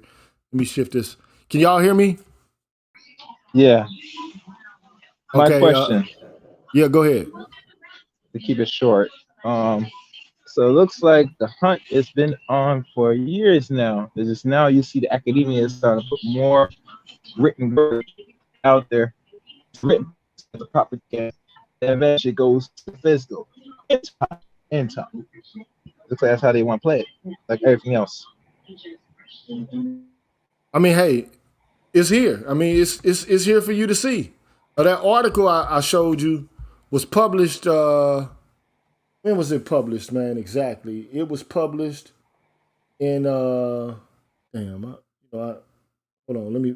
I think it was 2017 because the dude just got his doctoral degree. So 2017 was when it was published. Yeah, that's when it came out. So yeah, they're already on this, bro. They're paying attention 100%. to what's going on here. But see, one thing is going to be difficult for them to do is to try to lay right-wing extremism at the feet of black men. How they going to pull that one off? I'm going to tell you how they're going to do it. They're going to go enlist. They're going to enlist the thoughts, the ideas, and the written work of black feminists. Don't be surprised if you see a Brittany Cooper, if you see, like one of these newfangled black feminists all of a sudden come out and write something about the black manosphere. Don't be surprised. Well, of course, Gigi, Brittany Cooper said that because the reason that she's so fat is because of white supremacy racism. So if white supremacy racism is what's causing her to be fat, Kevin Samuels saying that black women need to be fit and feminine, that automatically makes him a white supremacist. The white people are black people. So, a white man told you to go to that Fat Burger, or I don't know what she, or White Castles, or McDonald's, and get you, the large, the supersize, the Big Mac or the quarter pounder meal. Come on, bro. Like, this is a woman who makes over 100 G's a year, bro. She can eat where she wants to, bro. Like, real talk. I'm not trying to be ignorant, about it. I'm just saying, like, this woman can get the best food. She can go to Whole Foods and shop every week, dog. Yeah. She can go to any gym, and she can go to any gym anywhere. Personal trainer. She can hire a personal trainer. Like, all of the excuses, man, these people make, like, they don't even bear the full brunt of racism, bro. Nope. We the ones bearing the brunt of this, bro. You ever hear a black man say, I'm fat because of white supremacy? Like, there's some things a black man will say that are caused by white supremacy. But I've yet to hear a black man say, I'm fat because of white supremacy, bro. No. I ain't never heard a black man say that, bro. No. I've never yet heard a black man attribute any of his own personal developmental shortcomings related to personal physical health, like to racism. Now, could it potentially tangentially have an indirect impact, like food deserts or whatever, potentially. But this is a woman who's not bound by that. Yeah. But you understand what I'm saying? Like, I know what it's like to make a salary, man, as a professor, dog, and you can eat where you want to, dog. And when you working at a university, they got the best workout gyms in the world, bro. And they're free for faculty, bro. Interesting. You don't have to pay for it, bro. Yeah. I heard this one lady who was a civil rights activist. There was a show used to come on Saturday called In Focus, where this black lady had this talk show, and she brought on this was supposed to be, she called herself a civil rights activist. It was a young black chick, and she said the reason she knows racism still exists is because white men do not find her attractive. So she's trying to make a link between the attractive men not finding her attractive with white supremacy. So if white men don't find her attractive as white supremacy, there goes she can make a crazy link that if black men don't find her attractive, they're white supremacists too. Bro, look, let me just say this, man. I guess I'm a racist then, you know what I'm saying? I mean, some white chicks look good, but I think black women look better, especially when they are themselves. But like these women, man, like they want to be white women, bro. Yeah. But they'll say we want to be white men. Mm-hmm. Like, I mean, think about this, bro. Like, we get pistol whipped, man, by the system in every shape, form, and fashion. Like from kindergarten all the way up, man, to the 8th grade, bro. To high school. Mm-hmm. You know what I'm saying? It's like, okay, we already on a trajectory to be put in prison. Mm-hmm. Mm-hmm. Or to be controlled and managed by the system. Mm-hmm. Then you got black women, who are performing the same work. The same work of the system. Mm-hmm. I saw, man, like, I'm gonna do a show on this too, man. I don't know, Marcus need to get down with it on me, cause he's the one that showed me the article. Like how black mothers don't even encourage their sons to be excellent academically. Yeah. No, like, what is this shit about, bro? Yeah. Like, what group of women in the world purposefully work to advance the females above and beyond the males in their culture? Mm-hmm. Because, I mean, the only excuse for it could be, or the only reason for it could be, we've settled with our position. We don't want to be in charge. We don't want to run it. We don't want to be the head of anything. We don't want a community of our own. We are happy being in the niche that we're in. We're nesting in this. Because the only people that are going to be able to draw you out of it are men. Mm-hmm. I mean, this is a no-brainer to me. You talk about the most educated group of women, supposedly. Supposedly. I'm not hating these people. I'm just saying, like, what education are you receiving? Are you receiving a historical education? Are you receiving a political education? Like, I mean, in terms of world history? Look at world history. GG. What group of women have ever been able to create a revolution and to change the political trajectory of a nation? By themselves. Yeah. Working within the system as it exists. Yeah. I'm just asking the question, like, which nation in history has done this? But you imagine yourselves capable of doing this through what? White supremacy. By Goldman Sachs giving you a few bundles or something, man? Come on, bruh. It's not going to happen, man. White people are not going to invest in their own ostracization and their own marginalization, bruh. They are not going to do that. But we'll do it to ourselves. Mm-hmm. Mm-hmm. You know, somebody wanted to ask me a question, man. Somebody, I think it might have been Man Friday. I don't know. But one thing I want to say before I jump down. One thing I look at Brittany Cooper, I give it the term lazy. One thing I look at her, very lazy. Well, I'm not here to make a proclamation about a weight. I'm not here to fat shame the lady. You know what I'm saying? But the only thing I'm saying is, I don't care if you do or not, but you can't make an excuse as a fucking Rutgers University professor for being fat on white supremacy after you know that you got an issue with your weight and you can get in the gym and make steps and take up measures to change your physical reality and the way you comport around food and the way you comport around exercise. It also centers around their stance on abortion. They also feel that white supremacy, your belief about abortion, is based on whether or not you're a white supremacist or not. That seems to be also what the position Black women are taking. If you're against abortion, you must be a white supremacist as well. Bro, I already did the knowledge on this shit, bro. Two white men are the ones who introduced the platform of abortion to women and brought it to Betty Friedan.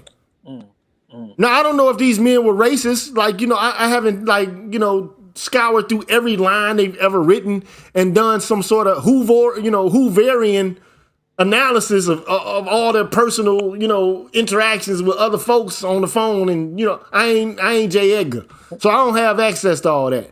But I'm pretty sure they white dudes in what? The 40s, 50s, and 60s?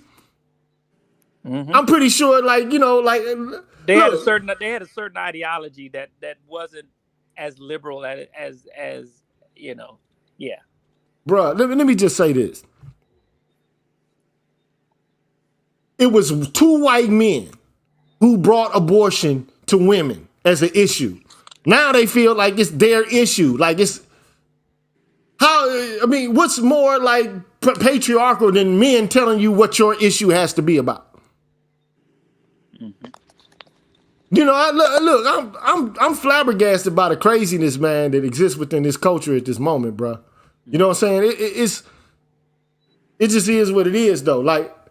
So Black men now are going to be, I'm telling you right now, it's going to come out that we are right wing. It's already come out because, people who tried to pay the way that one kid, Damon Young from the Very Smart Brothers or whatever, Black men, the white people or black people, it's already been attempted to begin with. Yes. So, so what happens with people like Damon Young and also these two individuals you're talking about now is they write these papers on JSTOR and different places willing to publish in these peer reviews and whatever, and they sit there for a year, 2 years, 3 years, and then what you find is that people refer to them, people who write in Wikipedia pages, which is one festering pool of lies, Wikipedia, and they will reference these papers that these people write, and that's how these Wikipedia pages are written. They're so slanted because the input that they have from these academics, and then of course Google puts Wikipedia #1 on the page for anybody who searches a term, and that's how they get these these very like one-sided points of view out into the atmosphere. Google promotes Wikipedia, and Wikipedia promotes this gentleman and this lady who you're talking about, and that's how they get this this leftist culture into the mainstream. That's the pipeline that they use, and it's, you know, we've seen it here before, and it's not going to stop. Gigi, this is just the beginning. This is like their layer one. This is how they set the groundwork for these. Man, let me just say this. So right now, they've created a framework whereby. Let me just say this, man. Like maybe you haven't noticed, dude. Everywhere you look, bruh, you have this gender versus sex performance, you know, propaganda being pushed. I mean, it doesn't matter where you look, bro. Like I was watching a new sci-fi, well, fantasy series on Amazon Prime called The Wheel of Time. It's like, you know, a copying of some Robert Jordan books. You ever heard of the like Wheel of Time series? No, I think so. But anyway, man, like you got a gay couple on that. Like I was watching Star Trek Discovery last night. Mm-hmm. You know, then you got like a young boy who wants to be seen, and he's got to move his consciousness into a synthetic body because he wants to be seen. So now you're talking about the same kind of issues that black women are talking about when they talk about intersectionality and belonging and being recognized and acknowledged. Or you got like a young girl who doesn't want to be characterized as, you know, a girl. She just wants to be like gender neutral. So she's a they, not a she. You know what I'm saying? It's like, it's everywhere, bro. Like, and look, I used to love video games. Still play video games, right? Mm-hmm. It's a video game, a first-person shooter called Apex Legends, bro. You ever heard of that? Yeah. Bruh, why all the characters like gay and shit, bro? Oh, no. I'm telling you, I'm just saying, like, I mean, to argue. Well, you know, that movie that just came out that Jay-Z did called The Harder They Fall, right? So a big article came out claiming that there's colorism in the movie because I think the one light-skinned chick is the character, the real person was a darker skinned female. But the thing is, the person who wrote the article, right, that got all the press was a white woman. Like, yo, how are you invested? How are you claiming colorism? Yes. They need, man, white people, man, they're the architects of confusion, division, and they are the architects of all of this, bro. You know what I'm saying? They are the ones, dude. I swear to God, bro. I'm telling you, I've taken feminist courses. I remember before years, not that long ago, maybe 2 or 3 years ago, I was looking up the Black Panthers on Wikipedia, and the way it was introduced, by the 60s, black men had reclaimed some of their masculinity. This was the opening sentence, and I was thinking, is that any way to talk about the Panthers? So now I went and investigated this Wikipedia, and I was looking to see, trying to find out who wrote it, and lo and behold, it was a white feminist lady who wrote this. And I'm thinking, well, how do you feel justified to make a comment about the Black Panthers? You're not even black, and you're speaking so disparagingly about men. But we don't even know who's the author of these things. It's covered. They just write these things in there. You know. Hey, man, Friday. If you were running a country and you were seeking to perform counterinsurgency measures on a population that could potentially perform, or be present as a threat, how would you characterize any of their leaders who actually were threats? Yes. You would demonize them. You would go to any way that you could discredit or demonize or point out their shortcomings. You would do it. Of course, I would do that. That's what counterinsurgency is. 100%. But look, I don't have a problem with women being free and doing whatever it is they want to do. You can do whatever you want to do. Okay? Like if you're a woman, you can do whatever you want to do. The only thing I got an issue with is doing whatever you want to do and then telling men they can't do whatever they want to do. That's the only issue I got, bro. My whole thing is, okay, you want to go out there and work and get money and get titles and have acclaim and esteem out there in the world like so-called men do, right? You want to be on the careerism path, right? Then don't ask a Negro to pay for your shit, bro. You got money of your own, right? Yeah. You got bread. Like, don't ask for provision and protection. Don't ask for a man to perform traditional masculinity if you're not performing traditional femininity. Mm-hmm. Don't ask for a man to play a traditional role when you stepped outside of all traditional roles. Yep. And then say, I'm waiting for that man who can do X, Y, and Z. But you all up in the way, so the man can't even do it now. And then you ain't even trying to, when you have children, you're not even trying to educate your son to be that type of dude. Mm-hmm. But GG, the problem, my stance on your stance is that if people want to take advice or leadership from someone, it should be from someone of their own peer group. So why would one thing I find about black women is they allow people who are not heterosexuals to give sexual advice. They might have a lesbian and telling them about how lesbians tell them about how to interact with heterosexual men.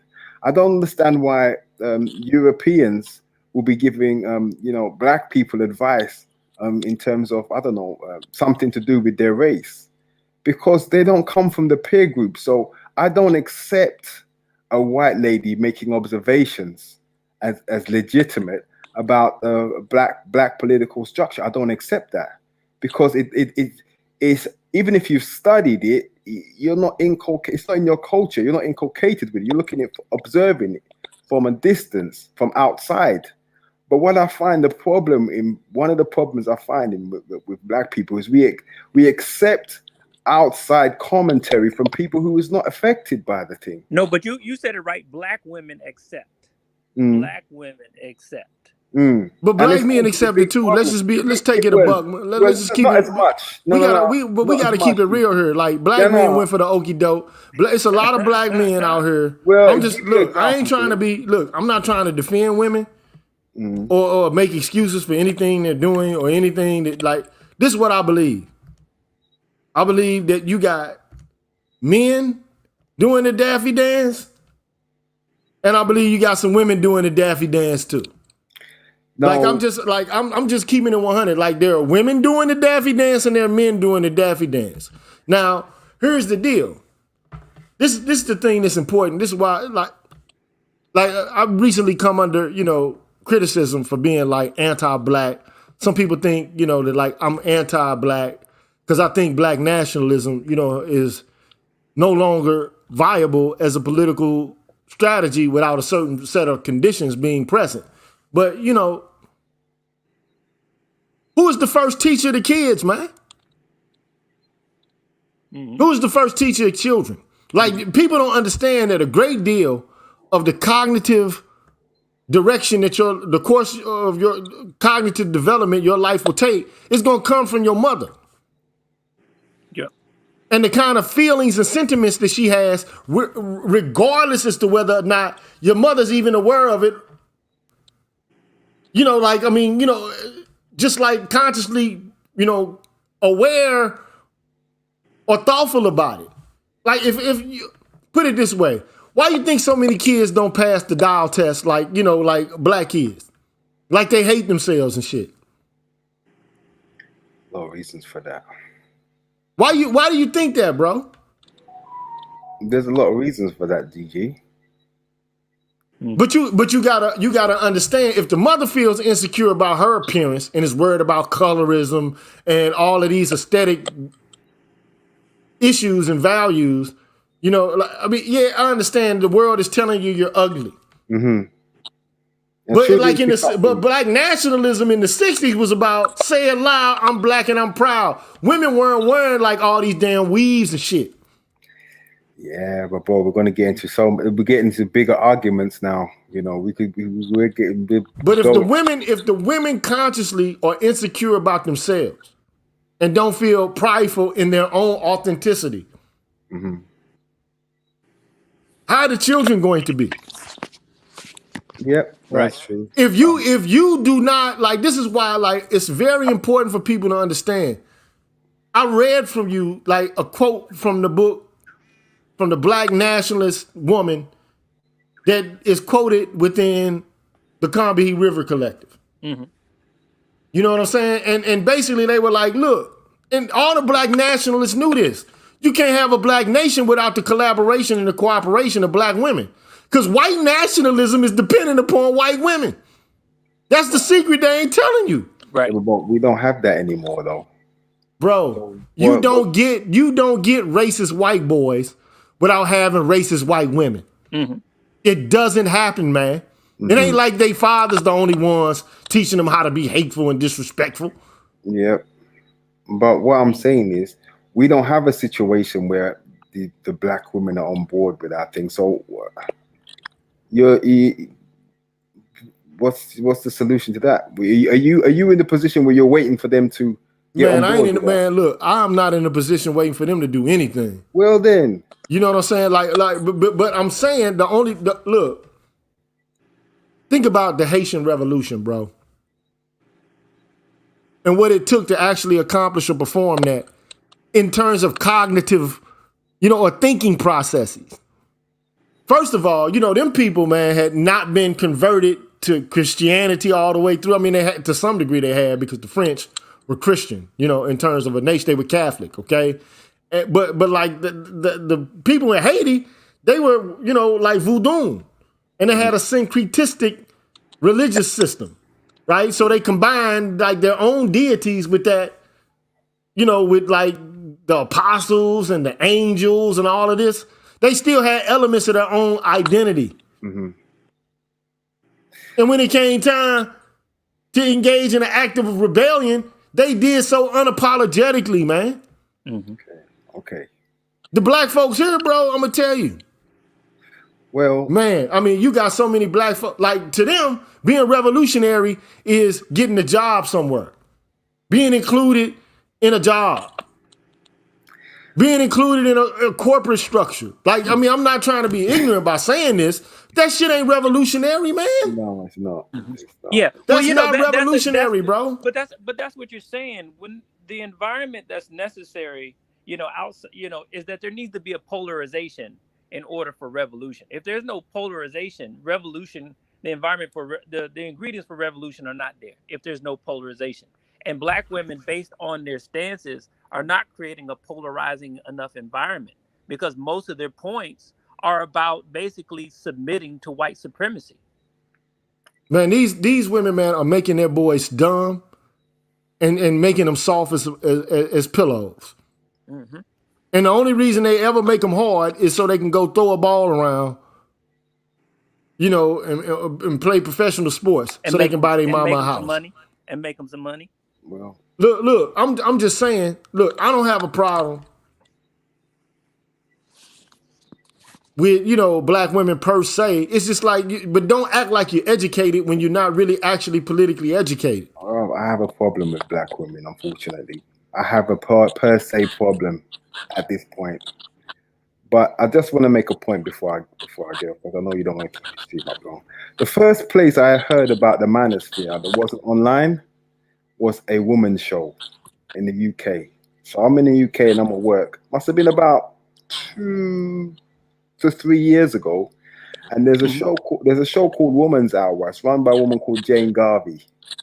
And it's every day. It's just the number one feminist hot seat in London. Okay, and she has a show. And I heard her one day. I was at work, and I got the radio on when I'm at work, and I heard her talking to a lady and said, "Yeah, this space," and then they call it the Manosphere, and I was like, "Yo." At the time, I was I listened to the Manosphere. I listened to the Manosphere, whenever I got the chance, but I wasn't in there heavy like I listen to it now all of the time. But the fact that it had reached the UK and it was on BBC Radio 4 shocked me. And this is a white lady show. So the point you're making, Gigi, about the women being on board, the women are on board, white women are on board with white supremacy, and they are guardians in a sense for the position that their men hold, for the power structure. We don't have that. I don't know if we ever had it, but if you're waiting for it, I suggest you stop waiting. Look, I never said I was waiting. Mm-hmm. But look, all I can tell you is this.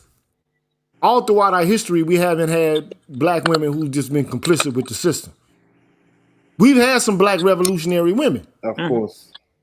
You understand what I'm saying? Like, 100%. But the question is, but the question is, what has thwarted black revolutionary womanism? But also black men were revolutionary. You don't see too many revolutionary black men now. All right. I'm just saying, look, this is what happened after the civil rights movement. First of all, the CIA was like, them people, COINTELPRO is real. It ain't no joke, bro. It's real. And, like this black feminist shit, they might feel like, okay, I'm doing something for myself. I'm speaking to these issues related to me and my demographic. But at the same time, look, it's no secret that the CIA wanted that to be pushed and to be a prevalent way of thinking about the world in the black community. It ain't no secret. Okay. I mean, it's there. Like, all you got to do is just draw the connections. You got Gloria Steinem running Miss Magazine. She gets funded by the CIA. She's pushing a certain kind of narrative. It shouldn't come as a strange secret, man. They do whatever they can to prevent us from being able to unite. It's like Bob Marley, man, when he wrote the song Top Ranking. They don't want to see us come together. All they want to do is see us fussing and fighting. Another thing, that's true. Another thing I noticed, I'm going to say this quickly because I know time is of the essence. This is the last thing I want to say on the woman issue. About a year ago, just over a year ago, when I left the UK, because I'm not in the UK at the moment, I haven't been there for 18 months. But when I was on the plane coming to the Caribbean from the UK, this is the first time it ever happened to me. I sit at the front, at the back, where they got the long, where you have the most leg room. And sitting in the aisle next to me was a lady, a white lady, and her baby, which was probably about 2 or 3 months old.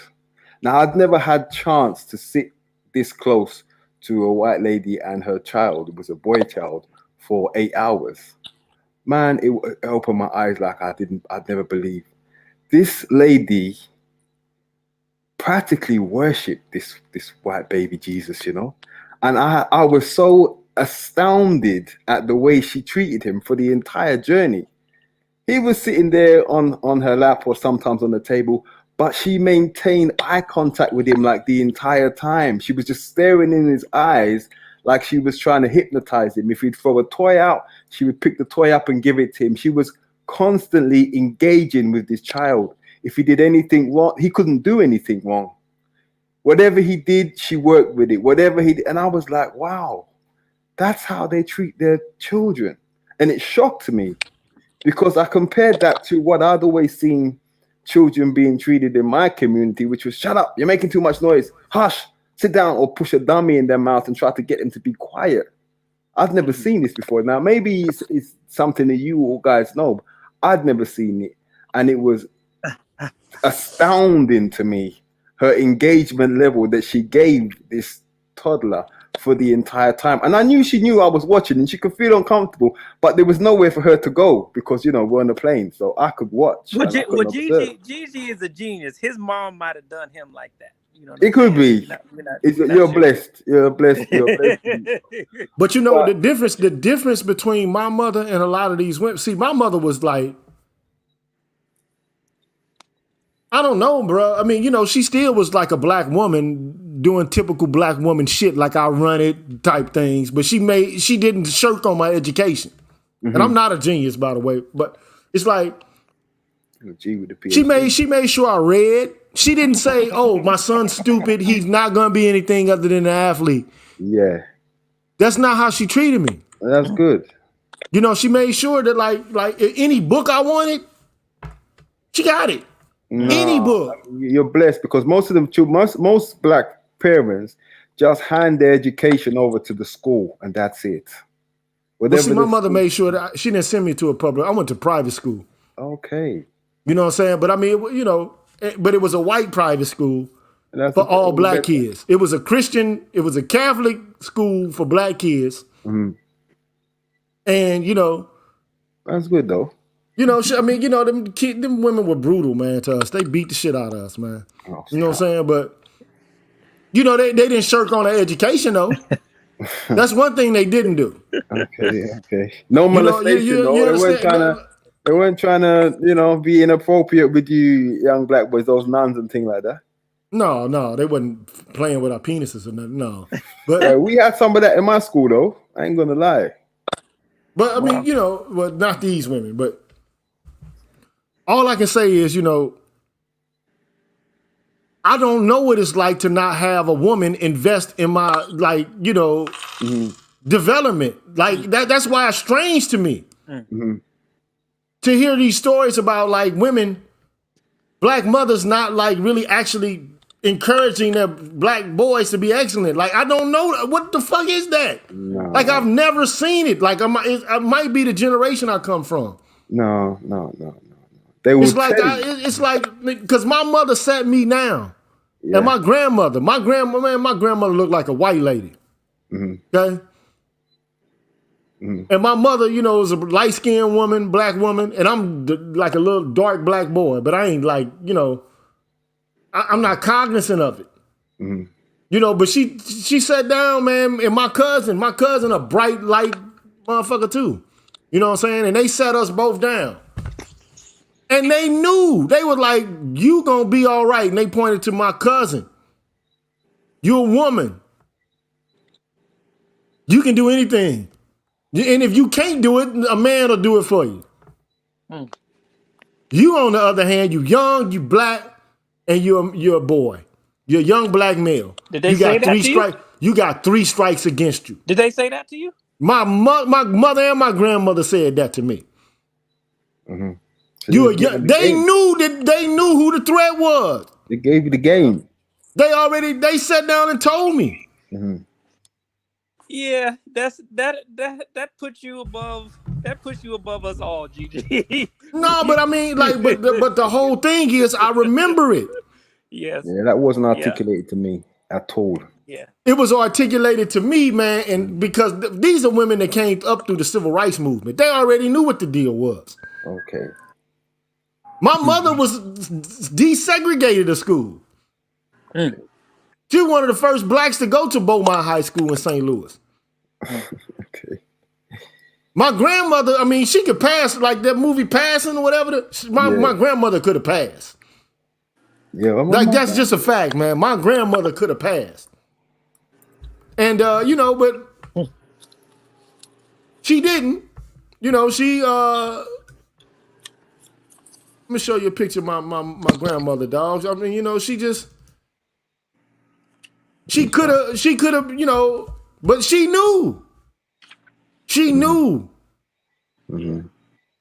She knew what the deal was. And it seems like nowadays these women are either lying. She could have. Bro, they gotta be lying, bro.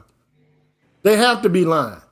There's no way in the world, man, that these women cannot know the reality of like the all the shit that black men are going through. You can't really like I never knew. Like Dr. Tia Johnson show. That's my grandmother right there. Now she looked like a white lady, man. Why am I not seeing her? I don't see her. Bruh, when I tell you her skin, like this picture ain't doing it justice. You don't see it? Yeah, I got it, yeah. She looked like a white lady, man. She told me, she said, her and my mother sat me down, man, and my cousin, bro, on a couch. And said, you young black and male, you got 3 strikes, you better watch yourself. And if you go outside and something is fucked up happening, you hurry your ass back. Sound like Sandra Bullock. But these women nowadays ain't telling their boys that, bro. Nah. No, my mom was like, I never been afraid of white supremacy. You know, as if they say, so. You know, I'm about to have a conversation. You know, this is when I'm older. I'm about to have a conversation with her about it, and she just brushed it off like it was nothing, and point to her like, you know, sticking with her chest out like I never been afraid of white supremacy. Bitch, you never had to be. What the fuck you talking about? I'm a black male and shit. You know what I'm saying? Yeah. Well, see what white women have done. Do men do fucked up shit? Yes. Do women do fucked up shit? Yes. That's the issue. You know, like, but see, what they do is they say, well, women's, you know, fucked up things that they do, it's not institutionalized. So the individual bad behavior of women doesn't add up to like structures that support chauvinism or some shit like that. That's what they'll say. And I'm like, man, come on, dude. Like, the men's right activists, man, whether you like them or not, whether you call them racist or not, because do I believe that some of these white dudes in the manosphere are racist? Sure, I don't doubt it. But some of the white feminists are racist. Mm-hmm. Just like some of the, you know, white liberals are racist. Mm-hmm. Like, I mean, to deny this is just absolute, just either we're dumb or we're dumb. I don't really like to quote Tekashi 6ix9ine, but either you dumb, stupid, or dumb. Well, you know, did you see? So did you guys see the lady who gave the apology? She said she got 4 PhDs and shit. Talk about she never knew. Like, bitch, how you get to your age? Look like you almost 50. You got 4 PhDs. Talking about you never knew what black men were going through. That's some bullshit. They know what we going through. But you know, maybe some of them don't, cause they are, man. Like man, look, let me tell you something. Don't ever underestimate the naivety of anybody. You know, you understand? But I mean, I'm hard pressed, just like you are. Like, I'm like, hold on, wait a minute. You mean that you got all this education, you know all this history about black folks, but you don't know that black men are being targeted? Right. But then they might not. You know, because they're educated in white school systems. Mm-hmm. The motherfucker went to Stanford. Mm-hmm. What you learning from Stanford, bro? But you know, I thought when you went to Harvard and Stanford, they tell you everything. Man, bruh. They'll tell you all the secrets, you know, of black history and so on and so forth. Man, look, I went to an all-black college. They didn't even teach us anything about our, you know, like racial history in an all-black college. Yeah. And you know, like I started reading, like, okay, I took philosophy as an undergraduate, and you know, all I was reading was white philosophy: Aristotle, Plato, Kierkegaard, Husserl, you know, all of these white philosophers: Kant, Rousseau, Locke. All I'm reading is white philosophy. And then, you know, all of a sudden I stumble across this book, because I used to read books outside of the context of like what the homework was. So I was reading, like, I would go to the black bookshop, because my father used to go to the black bookshop. So I got into the practice of going to the black bookshop. So there was like a book by George E. James there. I don't know if you ever heard of The Stolen Legacy. Yeah. Mm-hmm. So I started reading The Stolen Legacy. I was like, damn. Hold on, wait a minute. Greek philosophy is really stolen Egyptian philosophy. So it is what it is. So I read the whole book, and then I brought it to my professor, who taught ancient. He was like an expert in Socrates or something. You know what I'm saying? Like, that was, you know, he was a Socratic, you know, that was his area of specialization, ancient Greek philosophy. Mm-hmm. He had Plato and Aristotle and Socrates. You know, but Socrates didn't write shit, but. Man, that dude got so red in the face, bro. When I say he got red in the face when I brought on the Georgia, I just gave him the book. Uh-huh. He obviously had heard about it. Okay. Because he wouldn't have turned red. You saw him turn red, Gigi? Bruh, I used to go, man, I'm the type of guy, man, I'm going to talk to the professor during his lunch hours, you know, or during his office hours. Because I'm going to try to get the information so I can pass the test. with an A. Mm-hmm.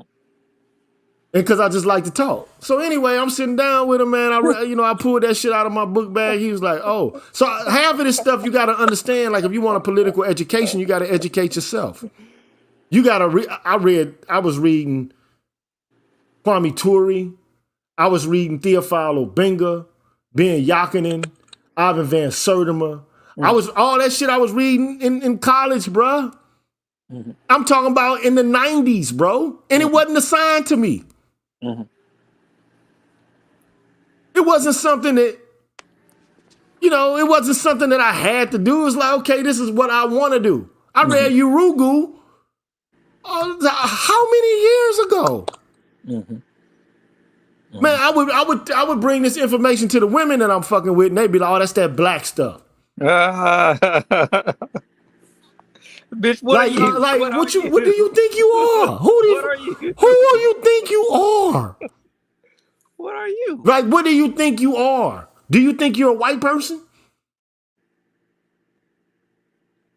Mm-hmm. Like, no disrespect. Mm-hmm. Like, who do you think you are? Yeah. I had this one chick tell me I was a hotep because of the fact is I was telling her about just some chick I met. I was telling her about, women should support men and shit. She called me a hotep and said that I was a homophobic, and she does only because all I did was tell her, I believe that the women should support the men. The bitch gave me a rundown on who I was. But you know what? Men should support women too. But men don't have a problem with thinking that they should support women. Right. Of course. But women today, especially black, they have an issue. Like, they don't even want to bring you a fucking glass of water, dog. Nope. It's a problem. Because they feel like they're serving you. But they demand that you serve them. That's the issue that I don't get. Like, people learn this shit in grade school, bruh. You treat people how you want to be treated. You set the example. They understand karma. You get what you give. The golden rule, treat how others like you want to be treated. Do unto others as you would have them do unto you. This is not rocket science.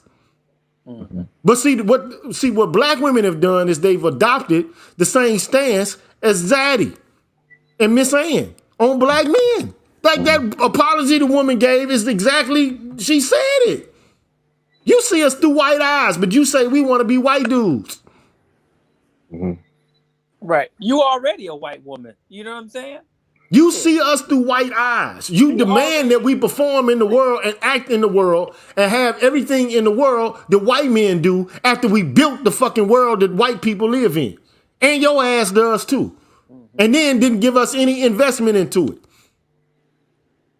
It was built on our backs. Yep. Or the backs of our ancestors. And so at the end of the day, it's like, damn, don't you see? You give birth to black boys, but you don't want them to be potent. We ain't in the goddamn cotton fields no more. And even if we were in the cotton fields, you better be teaching that young boy how to deal with the rigors of the situation that he exists in. And that even if he is feigning, some submissiveness in his cultural mind is the idea one day we gonna fucking overcome this shit. Yeah. But I don't hear women, like in the past, even the women in the Black Panther Party were like more revolutionary than this generation. Like this generation is neoliberal, careerist, I'm magic. You in a magical kingdom, right? Full of idiots. They magic. It's not going back to. It's not going back to those days now. But they don't even read the old feminist writers like that. They don't even know what feminism is. Most of them. Ask anyone. Everyone would tell you a different fucking thing of what feminism is. I want to give a shout out to the Gold Professor, man. Shout out Gold Professor. Appreciate that, bro. I want to shout out a few more people, man. I want to shout out Depot Awoya. shout out to you. And Russell Washington, shout out to you, bro. And look, it's in our women to be resistant. It's in them, some of them. Always has been. But for some reason, a lot of these chicks, man, like, they'll believe anything white people tell them, bro. Like Man Friday was saying, bro. They'll believe anything these white people tell them. Yeah. All the white person got to do is say it. And then they want us to believe all the shit. You know what I'm saying? You know, along with them, that like you were saying earlier, like, okay, they say that you're a white supremacist if you don't agree with feminism. But again, if you got chicks who don't even really know what it is, like most of the time, if I corner a chick, you know, intellectually on feminism, she gonna end up telling me there's different kinds of feminism. So, bitch, how you gonna hold me to a standard and judge me on some shit that you say don't even have no standard? You know. Hey, look, the only standard is that you better believe that women have been oppressed and dogged out through the world, and you're gonna do everything you can in order to not dog me out right now.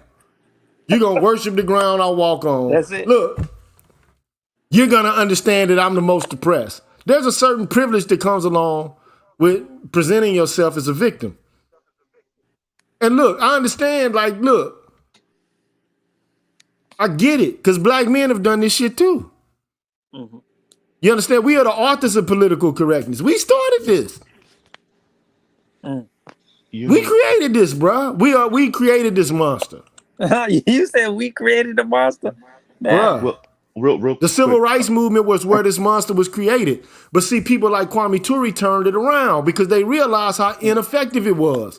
They basically said, look, we were wrong. Like, read Black Power. Have you read Black Power by Kwame Ture?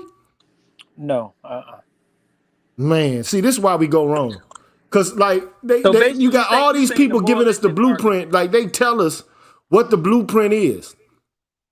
They say, okay, look, don't get entranced by liberal politics. All they're going to do is create black tokens, which is what he's saying in the first part of Black Power. He's like, look, I thought that these people had a conscience. They don't. They don't have a conscience, man. They don't feel any remorse from doing wrong. Right. So, like, our goal in the civil rights movement was to appeal to white folks' conscience by throwing back images of what they're doing to themselves so they can see it and become, repulsed by their actions. Now, they were embarrassed by their actions, but they weren't, like, remorseful about it. They were only, like, upset that they were exposed. Yeah, we were playing the moral superiority card, which, that's where I want to go. That's it. But like, if I had a black gay dude tell me, man, like, what do you want? Like a black this is how you know black nationalism is dead. When you got like a gay black dude just basically was like, so what do you want? Like, what are we gonna have? Black men with guns, like in black flags, like, red, gold, black, and green, and some shit like. So you rather stand under this white man flag with these good old boys spit and chew, and him protect you and take care of you, right? So Gigi, low key, he was mocking you. All I tried to do was talk about how Black Power was about black authenticity, black self-governance. And the dude was like, basically, fuck that. Shoot, black woman is God. Beyonce is a queen. My ex-girlfriend told me, she said, because, I was telling her some shit, and I guess maybe she had come across some stuff before in her travels, but she was like, what is the point of changing leadership from a white patriarchal domination to a black one? So basically, she's like, there's no point in her eyes. There's no point in uprooting white supremacy when it's just going to be black supremacy after that. Was her take. So there's no need to fight. Well, that's what I was gonna say. Black power to them is oppressive if it's in the hands of black men. Mm-hmm. And that was the narrative that exists before. That's how they see it today in 2020. In the 80s, the 70s, they didn't have that perspective on it. Right. And I wanted to I came up because Gigi was making some very, very good points. Charles already know me as the sadomasochist in the space, so I'm the guy that always goes to the female channels and watch them to piss myself off and raise my blood pressure. And so Gigi is 100% right. These particular women that we're speaking of, they hold the moral high ground in their imagination because you as a man were gifted with so much power over them that anything they do in response is to make up ground, right? Mm-hmm. So that I think that's something that we really have to understand the concept of amoral, right? They're amoral when it comes to men. They barely see you as a human being, right? You are a resource provider and something to squash her insecurities about life, right? So anything they implore or employ to push back against that in their mind is justified. But Mr. right? Z, but Go Mr. ahead. Z, the problem I'm seeing, as you're saying that, but why aren't they amoral when it comes to white men? You don't see black women just wanting to rip a white man a new asshole to make up ground. Well, because the goal is to be like, and excuse me, I'm throwing these women under the bus, to be like the Asian women, right? Do you understand how many black women are jealous of Asian women? Because Asian women started coming here in real numbers, in the 60s, the 70s, and they're already marrying out at American-born Asian women are already marrying out at 54%. Black women are pissed at that because it's really not about black men. It's about climbing up that socioeconomic ladder, that political ladder, and they see every other group of women surpassing them in that. And so when these women marry out, that's a certain level of acceptance. They've been accepted by white society in their in black women's minds. And so it's this, okay, if white men aren't going to marry me, which is honestly their first choice, then why can't black men put me in the position to be Karen and Miss Ann? Gigi was 100% right. We really when you see, we get repulsed when a Karen calls the cops on us and potentially puts our life in danger. Black women want that social power. They're jealous of that power. They want to be the damsel in distress that can call the cops and potentially get someone killed by proxy power, right? And we really underestimate how much they want that. Even when you see certain movements online, the black women in luxury, the divestment movement, the swirling movement, all of that is, I want to be like Karen. And nobody wants to make me Karen, so I'm raging out. It's like a 7-year-old temper tantrum. And they're just finding very verbose ways, very polysyllabic ways of expressing this. But it always comes back to black men ain't ish because they can't put me in the position to be Karen. Understood. Right. So I definitely agree with Gigi 100% on that. And you were going to some really good places too. Why attack the power? And Gigi might know this book, The End of History. And Francis Fukuyama said when the Soviet Union was falling, it was the end of an ideological battle, right? Neoliberal capitalism won the Cold War. And so if you expand that out of just the Cold War into like the social sphere, women and a lot of other men of color, honestly, they stopped fighting against white supremacy. Why fight against it? They won. So now everybody is just trying to climb up that ladder to be politically, socially, and maybe even phenotypically as white as humanly possible. And that includes black women. The only difference between black women and everybody else is that they have a social power from intersectionality that they weaponize to climb up the ladder through the back end, right? You ever have somebody hold a ladder for you and they hold in the ladder from the other side, right?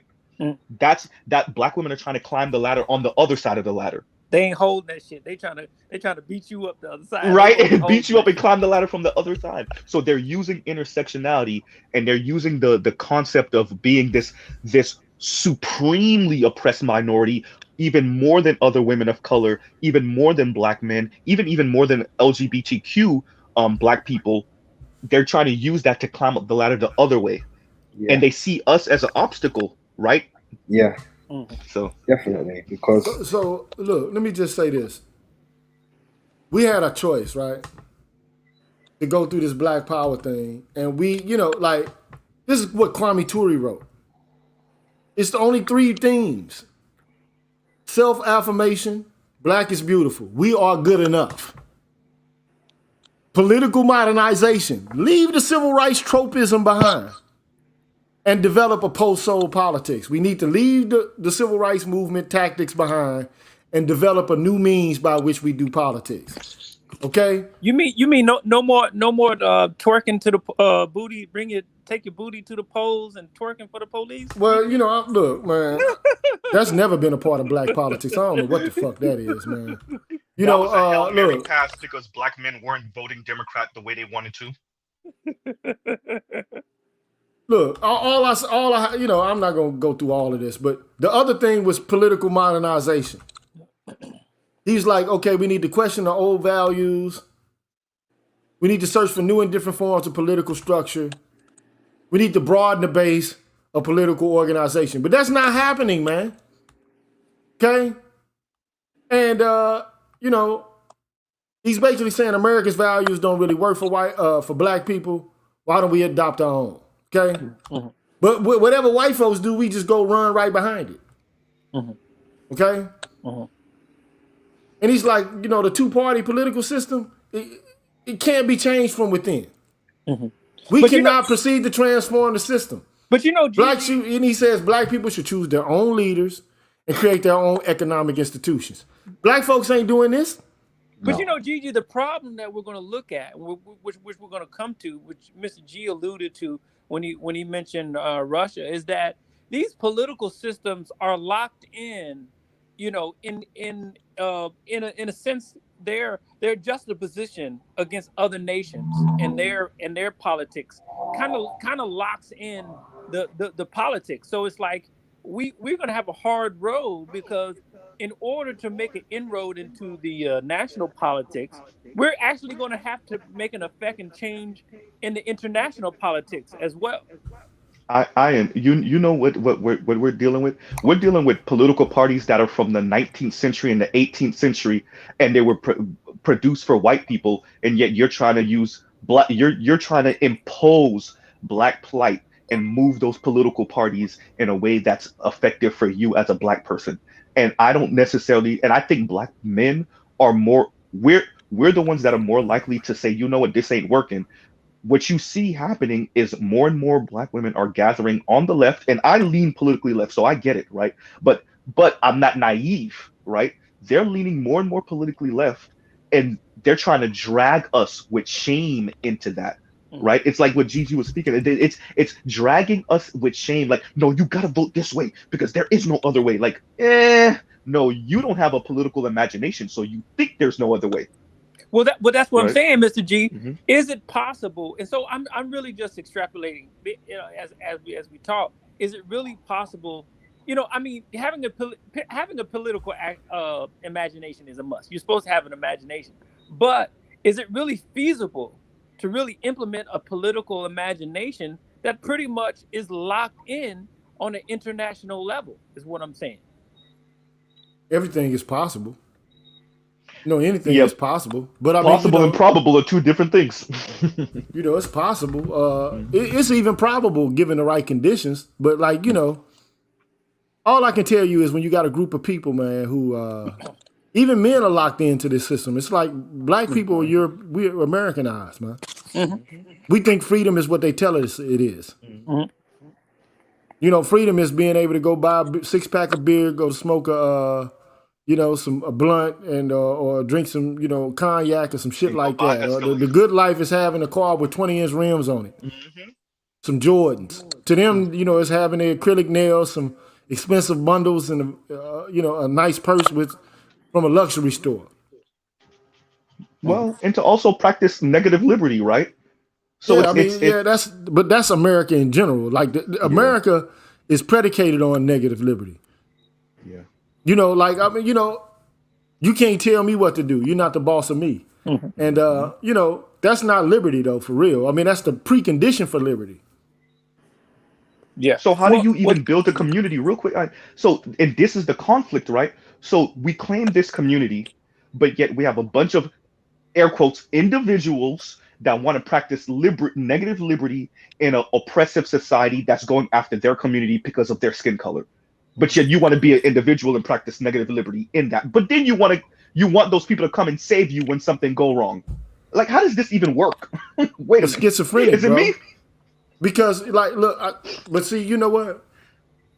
But we're locked into negative liberty, is what I'm saying. The country locks us I in agree. I actually agree with that. to a negative liberty. So how But do we that's not think that's not outside of actually the case. Look, negative liberty to a certain extent is cool, but like negative liberty all the way through and through is impossible. It's just it is conceptually people are locked into it. You know, like mentally that's what they perceive as the barometer of freedom is. But like when you go to work, motherfucker, there ain't no negative liberty. Right. You go to school, there ain't no negative liberty. Well, Wait a minute, hold on, I ain't done yet. Like when you underneath the roof and your mama tell you to wash the dishes, ain't no fucking negative liberty. Or is there? I mean, like, is there or is there not? No, like you're right. black folks don't even believe this bullshit. Because tell me a person living in a house with somebody else that's gonna be like, you could just do whatever you want to do. If black women were about negative liberty, they wouldn't give a fuck about a man having some extra pussy around. Well, I'm just kidding. Am I wrong or am I right? No, you're right. Because if Well, if it's all about negative liberty, you can't tell me who I can fuck, and you shouldn't feel bad about it because you're trying to restrict my freedom. Well, Gigi, real quick, I am because I gotta get this. So, so this is what I realized in deep diving into their woman's sphere, if you want to call it that. It's not about being consistent. So they will hit one woman. I'm not talking about different women. One woman would hit you from a left-leaning perspective. Then she'll hit you from a right-leaning perspective. Then she'll hit you from a traditional patriarchal perspective. Then she'll hit you from a modern feminist perspective. Because it's really all about saying you ain't ish, right? So when you're asking the question, you're asking about, do we actually believe in it? Well, yeah, for them when it suits them, and then when it doesn't, then no, right? Well, yeah, so, that's what I was going to say. So you're saying that one woman, and that's what I'm saying. How we're locked in, they will move the goalpost on us to lock us in. The goalpost continually being moved, and the demonization factor going in on top of that. That's what locks us into the negative liberty, I think. yeah. I mean, man, look, black people created this whole fucking. See, white people, man, deal with oppression by what means. Like, when have white folks ever gone out and peacefully protested some shit? Like Gandhi or something. Yeah, never. Like, I mean, come on, bro. Like, when did they do that? Nope, they ain't done it. Give me the history books where white folks decided we're going to take the higher moral ground and we're going to protest. Like the labor movement didn't happen that way. They blew shit up. Nope. Yep. That's true. Yeah. Read the history of the labor movement, the AFL and the CIO. Read it. Them people bombed like they were bombing shit. You cross the picket line, they going to fuck you up. Yeah. But that's what it takes. But wait a minute. Black people ain't willing for ideological purposes of freedom. That's why Kwame Ture was like, we got to reject the slogans and the rhetoric of the civil rights movement. But see, feminism basically has co-opted the civil rights movement. Yep.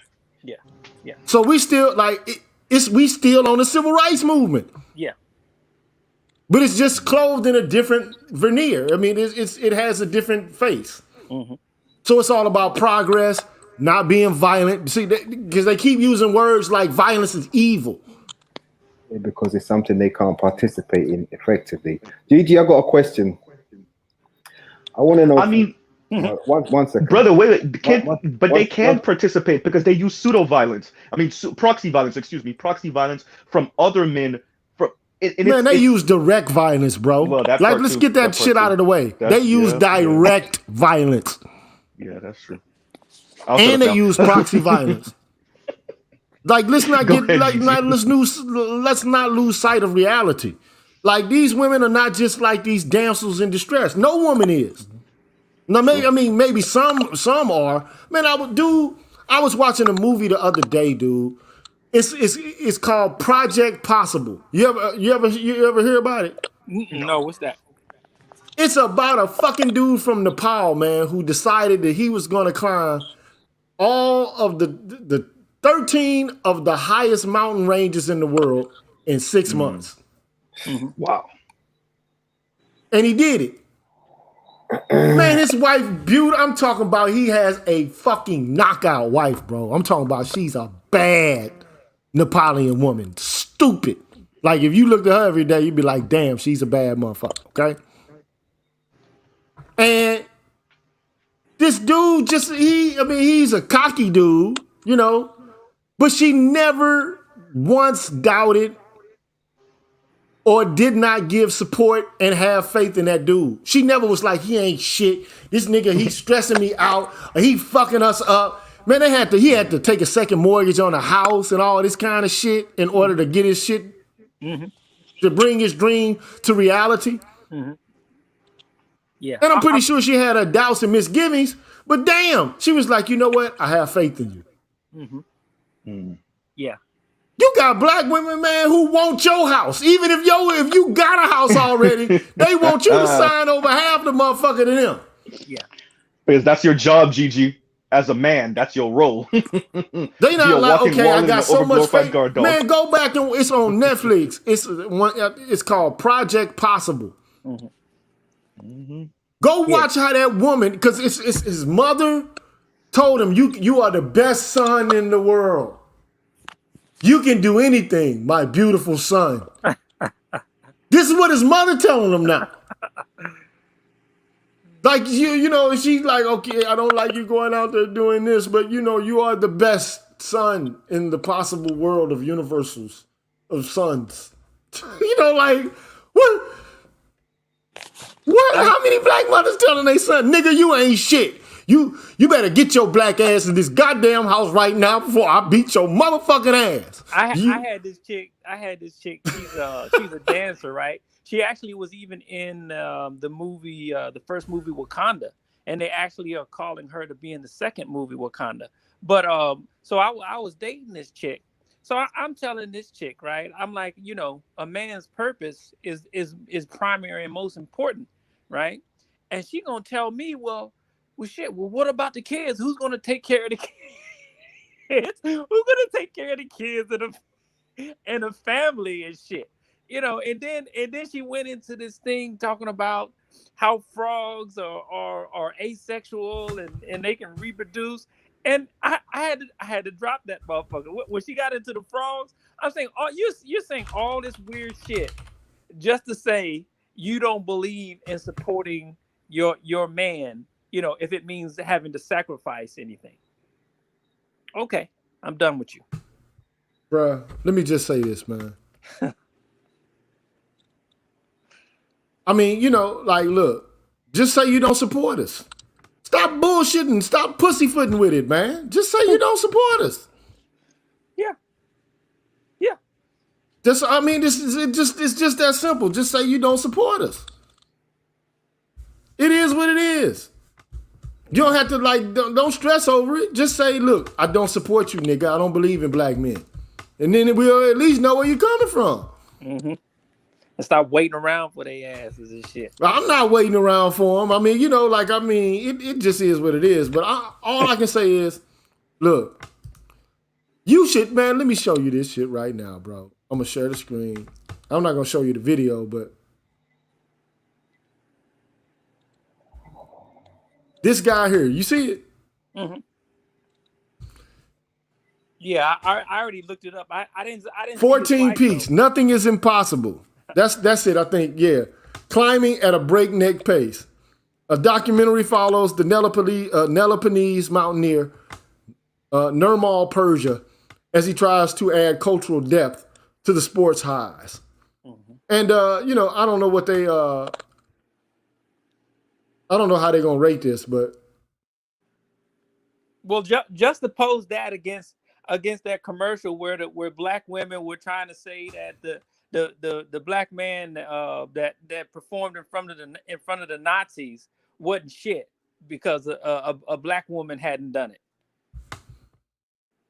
You know, when I say this movie, man, when I saw how that woman, this man's mother and his wife treated him.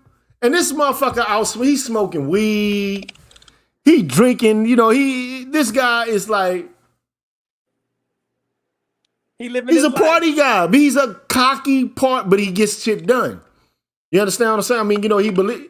But how many black men are athletically gifted and cocky and confident? And women don't like that. Like, they want one, but they want it so they can break it down. Yeah. Yeah. What's the use? What is this femme fatale black widow shit going on throughout black culture? You killing us. You killing yourself. Yeah. Yeah. Because you saw that commercial where they basically said that what is the guy who ran in the Olympics in front of Hitler or whatever? They basically said that nigga wasn't shit. It was a commercial about a black female swimmer winning gold medals, and she said, yeah, he might have done this, but he's not a black woman. I don't believe it was that deep. You know what I'm saying? I think you misrepresented to some degree. But, look, let me just say this, man. The politics of recognition are out of control, man. That's all I can say. Everybody wants to be acknowledged. This is cupcake culture, man. It just is what it is. It's cupcake culture, man. Everybody wants to get a prize and the sticker and shit. It's like everybody gets a gold star. Like, what's the fucking use of a gold star if everybody gets one? Like, there has to be some measuring stick for excellence. Everybody's not excellent. You know what I'm saying? It just is what it is. Like, I'm not, there are some things I'm excellent at, some things I'm not. Some things I'm good at, some things I'm not. Unfortunately, man, like, all I can say is this, bro.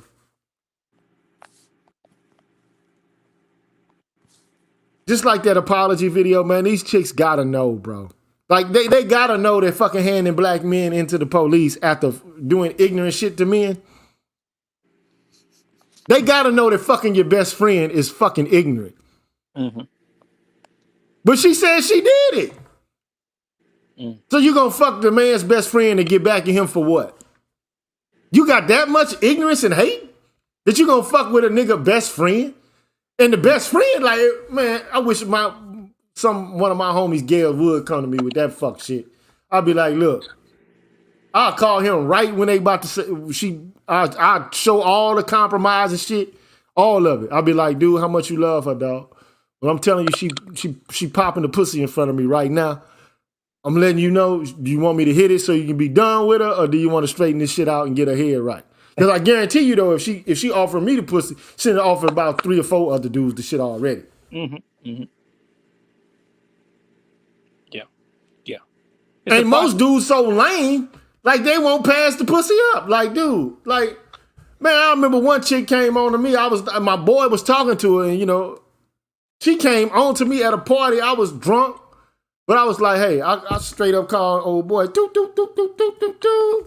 I say, man, old girl over here, man, she popping the pussy right now, dog, talking about she really into it. Like, I'm just letting you know right now, I don't want to have nothing to do with her. I know you've been talking to her. He was like, nah, fool, go ahead and hit that. Well. But I mean, I got an honor code with me that most guys, I guess, don't have. I'm not gonna fight no dude over a woman. Mm-hmm. Cause if I gotta fight a dude over a woman, that girl can do what she want to do. It's hers. It's her vagina. Mm-hmm. But I know I'm not about to go back and forth. Like, I'm not about to be following behind no hole. I'm just not doing that, bro. I'm not about to, like, and if you give it over to somebody else, that means you have no loyalty to me. Yeah, she for the streets. She for the streets. And if you're going to fuck my best friend, like, out of all the people you could fuck, you're going to try to destroy a friendship that I have? Come on, that's like me going to fuck your friend, your best friend. Mm-hmm. Mm-hmm. Yep. You know what I'm saying? Like, I mean, but this is sort of tactics, but they pure though. They innocent though.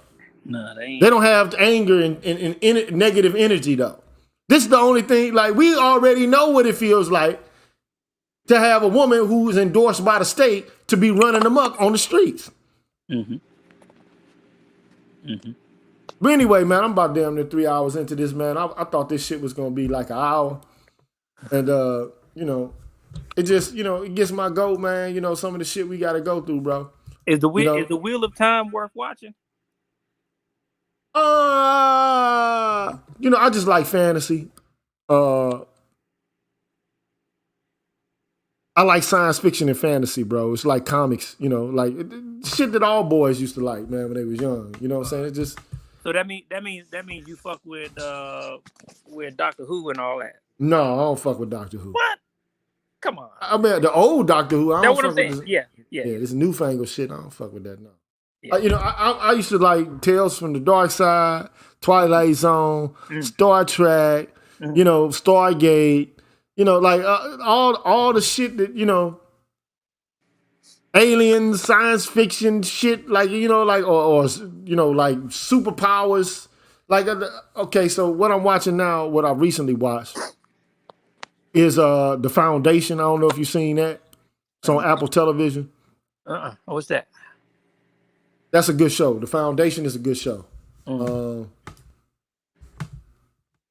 What's that on some Apple Television? It's called The Foundation. It was a book written. It was a series of books written by, or one book written by Isaac Asimov. You know, the same dude who created, I think, Star Trek. Yeah, you know what I'm saying. So The Foundation. I'm gonna show it to you. I can show you better than I can tell you. It's dope. Okay. Okay, so yeah, let me show it to you. What is on some Hunger Games type of thing? Man, it ain't on no Hunger Games. It's let me show it to you. Share the screen. Chrome tab, Foundation. That's it right there.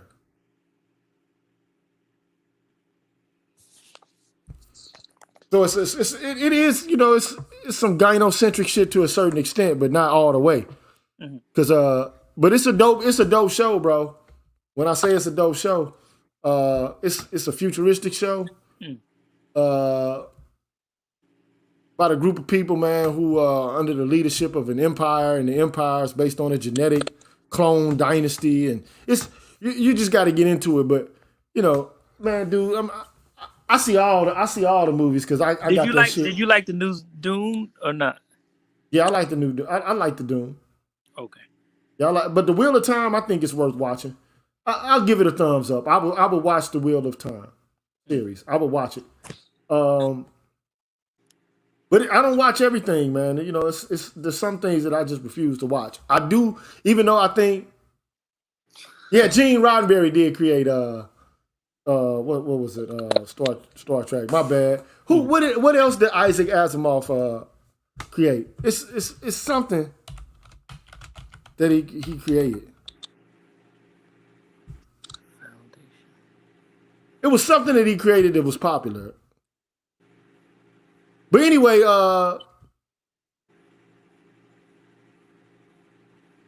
but you're right, Gene Roddenberry did. I stand corrected. I ain't always right, Brian. Sometimes I fuck up, so you can kick my ass for that one. I deserve that one. But yeah, I would watch The Foundation. Okay. I would watch that. Oh yeah, 2001 Odyssey. They got my man in there from Sherlock Holmes. The other thing I thought that was dope was it's okay. Lost in Space. It was alright. You know, it kind of, you know. Lost in Space was okay. It wasn't. I said it was okay. I didn't say it was dope. I said it was okay. I said it was okay. It's okay. It's all right. Okay. I'm just trying to tell you what I think is all right. Yeah, that's it. I don't know if you ever seen another good story. This is like a futuristic story. Is C. You ever see that? How you spell that? SEE. Oh. Let me see it. Let me show you. See, TV series. When I say that's, man, look. When I say that, man, when I say that shit is dope, man. Bruh. I'm trying to show you. There it is right there. See. Okay. They got my man in there. Okay. Yeah, they got Jason Momoa in that joint. I haven't seen Invasion. I tried to get started with Invasion, but it was moving too slow at first for me. But see, oh man, I ain't gonna even tell you what it's about, man. But it's a hell of a thing, bro. I was entranced by that show. I was like, oh man, yeah. See. Mm-hmm. And you said then the other one was called what? I don't know which one you're talking about. Oh shit! See? The Foundation. No. You just mentioned one more. I forgot what it was. The Invasion. I think Invasion. I can't really get into that. You know what I'm saying? I can't really get into that. But The Witcher. You have you seen The Witcher? I haven't seen it. I know what it is. I haven't seen it though. Man, see The Witcher, bro. That's good. Yeah, see The Witcher too, dog. The Witcher. Okay. Yeah, check that out, bro. I haven't seen Raised by Wolves, Brian McMurray. I got to see that though. I got to check that out. Raised is it old or is it new? And if it's new, why don't I know about it? Raised by Wolves is not new.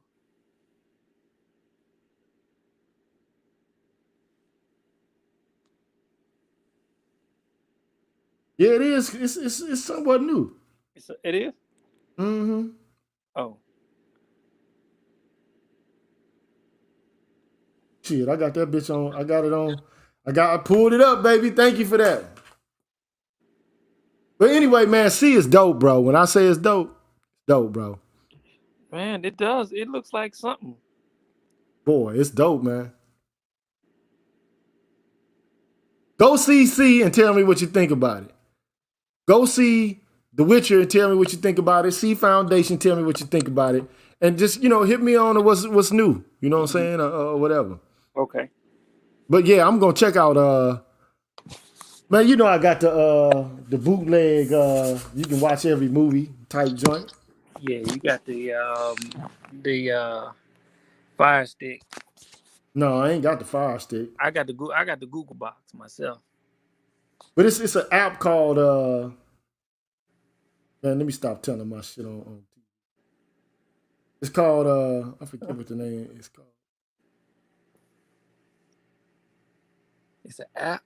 Yeah, it's an app that I got on my tablet. So today it has several joints on it, man. It's got So today, Zoe Chip, whole bunch of little joints on it, man. It's, yeah, it got a bunch of little joints on it, man. I just don't know what the name of the app is, man. I wish I could. iPro TV, but The Witcher is dope. C is dope. The Foundation is dope. And it was one other that I was thinking about. But yeah, them dope, man. Go check them out, bro. Definitely. Yeah, go check them out. I never did watch the one that everybody liked so much. What's that one when they was back in the Middle Ages or whatever? What's that one everybody was talking about? Game of Thrones? Yeah, I never watched that, bro. Bro, you better watch the Game of Thrones. I never watched it. Bro, you better watch the Game of Thrones. The Game of Thrones starts off really slow. Yeah, it seemed like really slow. Like, man, bro, I swear to God, I tried to watch it 3 times before I caught on to watching it. And that third time that I watched it, and I started seeing the treacherous shit that was going on in that motherfucker, bro. Oh, man. I was like, oh, I can never miss an episode again. I swear to God, bro. I swear. All you got to do. They got like 9 seasons or something. 5 seasons. 5 seasons, bro, at the max, man. But I mean, I'm telling you, once you get into it, and you start, getting into the characters and you see the development of the plot, all I can tell you is it does start off with a slow boil. Yeah. Yeah, I was like, y'all ain't really going nowhere with this shit here. Yeah, but I mean, hey, when you get past, you get midway through that first season, you start seeing the shit that's going on there. Oh man, it's got everything: betrayal, incest, everything, anything you could think this debauchery, it's got it in there, my dude. You know what I'm saying? It's got friendship. The person I like is the little Targaryen, I mean, I don't want to be called a dude a midget, but the small dude. Yeah, the midget. Yeah, he's in there. Man, that's my guy right there. Yeah, he's a great actor. Yeah, that's my dude right there. So yeah, watch it for him alone. Okay. That dude right there is phenomenal in that series, bro. Is he a good or bad guy?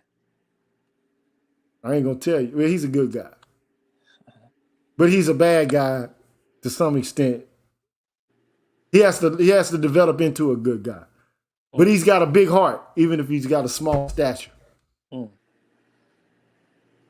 But anyway, man, we moving off the part of rectitude. We free balling now. You know what I'm saying? We ain't talking about we ain't talking about shit no more. Castlevania was good, yes. I like Castlevania. And I like Vikings as well. I like Vikings, yes. Castlevania. Was that animation? Yeah, I think it was animation. It was dope to me, man. I like that, man. Okay. Yes. Yeah, I really enjoyed that. It was something else that I really enjoyed lately too, that I saw. I can't really think about it, but. So you haven't gone to see the Eternals yet? Bruh, man, the Eternals was just like some mush to me. I saw a bootleg version of it.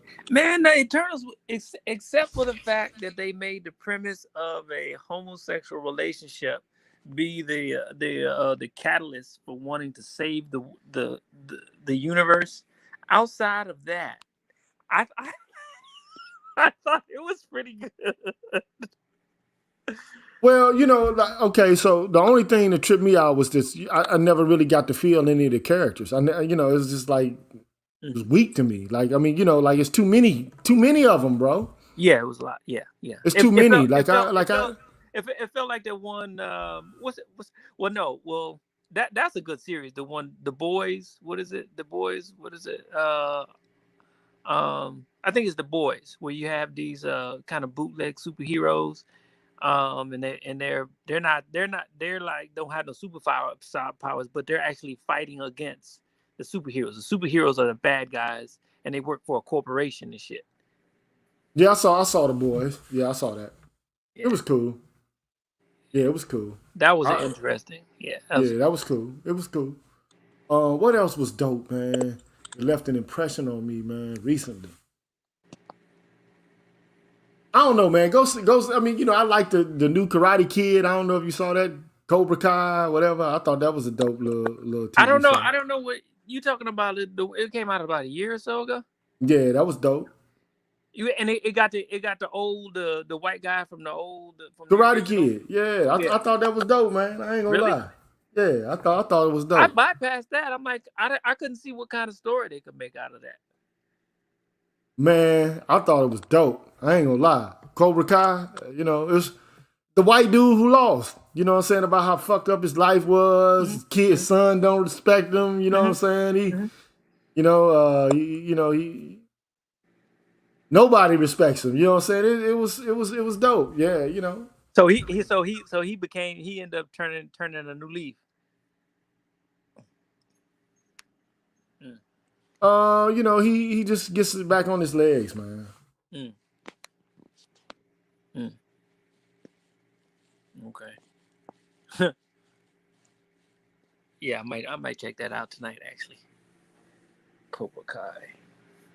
Yeah, it's cool. You know what I'm saying? So yeah, check some shit out. I'm gonna check out that what they just told me, Raised by Wolves. I'm about to check that out. Yeah, Raised by Wolves, yeah. But I'm about to mosey on, man, and give me some more vape juice. Get ready to probably make me a beat or something, man. A what? Beat. What's that? Music, man. Oh, okay, damn. I forgot. Okay, shit. I thought you were talking about some food and shit. You need to. So when you gonna put the music back on the map? I got a plan. I ain't gonna reveal what it is just now. I know. I want everybody to go over to my damn music channel and subscribe to the channel, but like nobody would do it. You didn't. I was waiting that day you announced it, nigga. I didn't see. No, I keep putting it in the chat. I kept putting it in the chat. I didn't see no link, man. Okay, well, you know, when it's up and running and I come full tilt with it, you'll see what I'm talking about. Put the link again. Right now, just trust me. When I come do it next time, I'll put it up there, and you know, I'm not gonna demand that people support it, but I'm gonna ask strongly the people who subscribe to my channel, please go subscribe to the channel where I got this music. You know what I'm saying? So, because that's what I love to do. That's what I enjoy doing. It relaxes me, but it also frustrates me. But it is relaxing for me to do it, and I enjoy it. It's like enjoyable to make some, you know, a quality song. Sometimes I fuck up and I don't, you know, do well, and you know it sounds terrible. But like most often, you know, I know what to do, so you know it sounds pretty decent. Okay. But anyway, brothers, you know, I'm glad to share this information. Yeah, the big brothers watching, man. They already got it to where anything we say, anything we do, if it doesn't, you know, co-align with their own viewpoints, somehow it's misogynistic, it's evil, it's malevolent. We want to, you know, make them barefoot and pregnant and fixing sandwiches all the goddamn day. Like, come on, lady. This is absolutely absurd. Even white men have never done white women this way. Never. Exactly. You know, like they never had any influence, like they, you know, never had any political, you know, agency whatsoever. You know, it's absurd, man. But you know, it is. It is what it is, man. So anyway, man, y'all be easy, man. All right. Y'all be easy. Somebody say drop the music channel. I'm gonna drop it. I'm gonna drop it the next time, man. And I'm gonna speak on it. So. Before every show, when I get it like where I want it. So anyway, y'all brothers, man, have a good Friday, man. I didn't expect to be on this long. But y'all be easy, man. I'll talk to y'all on the next one. All right? All right. Peace out, man. Peace.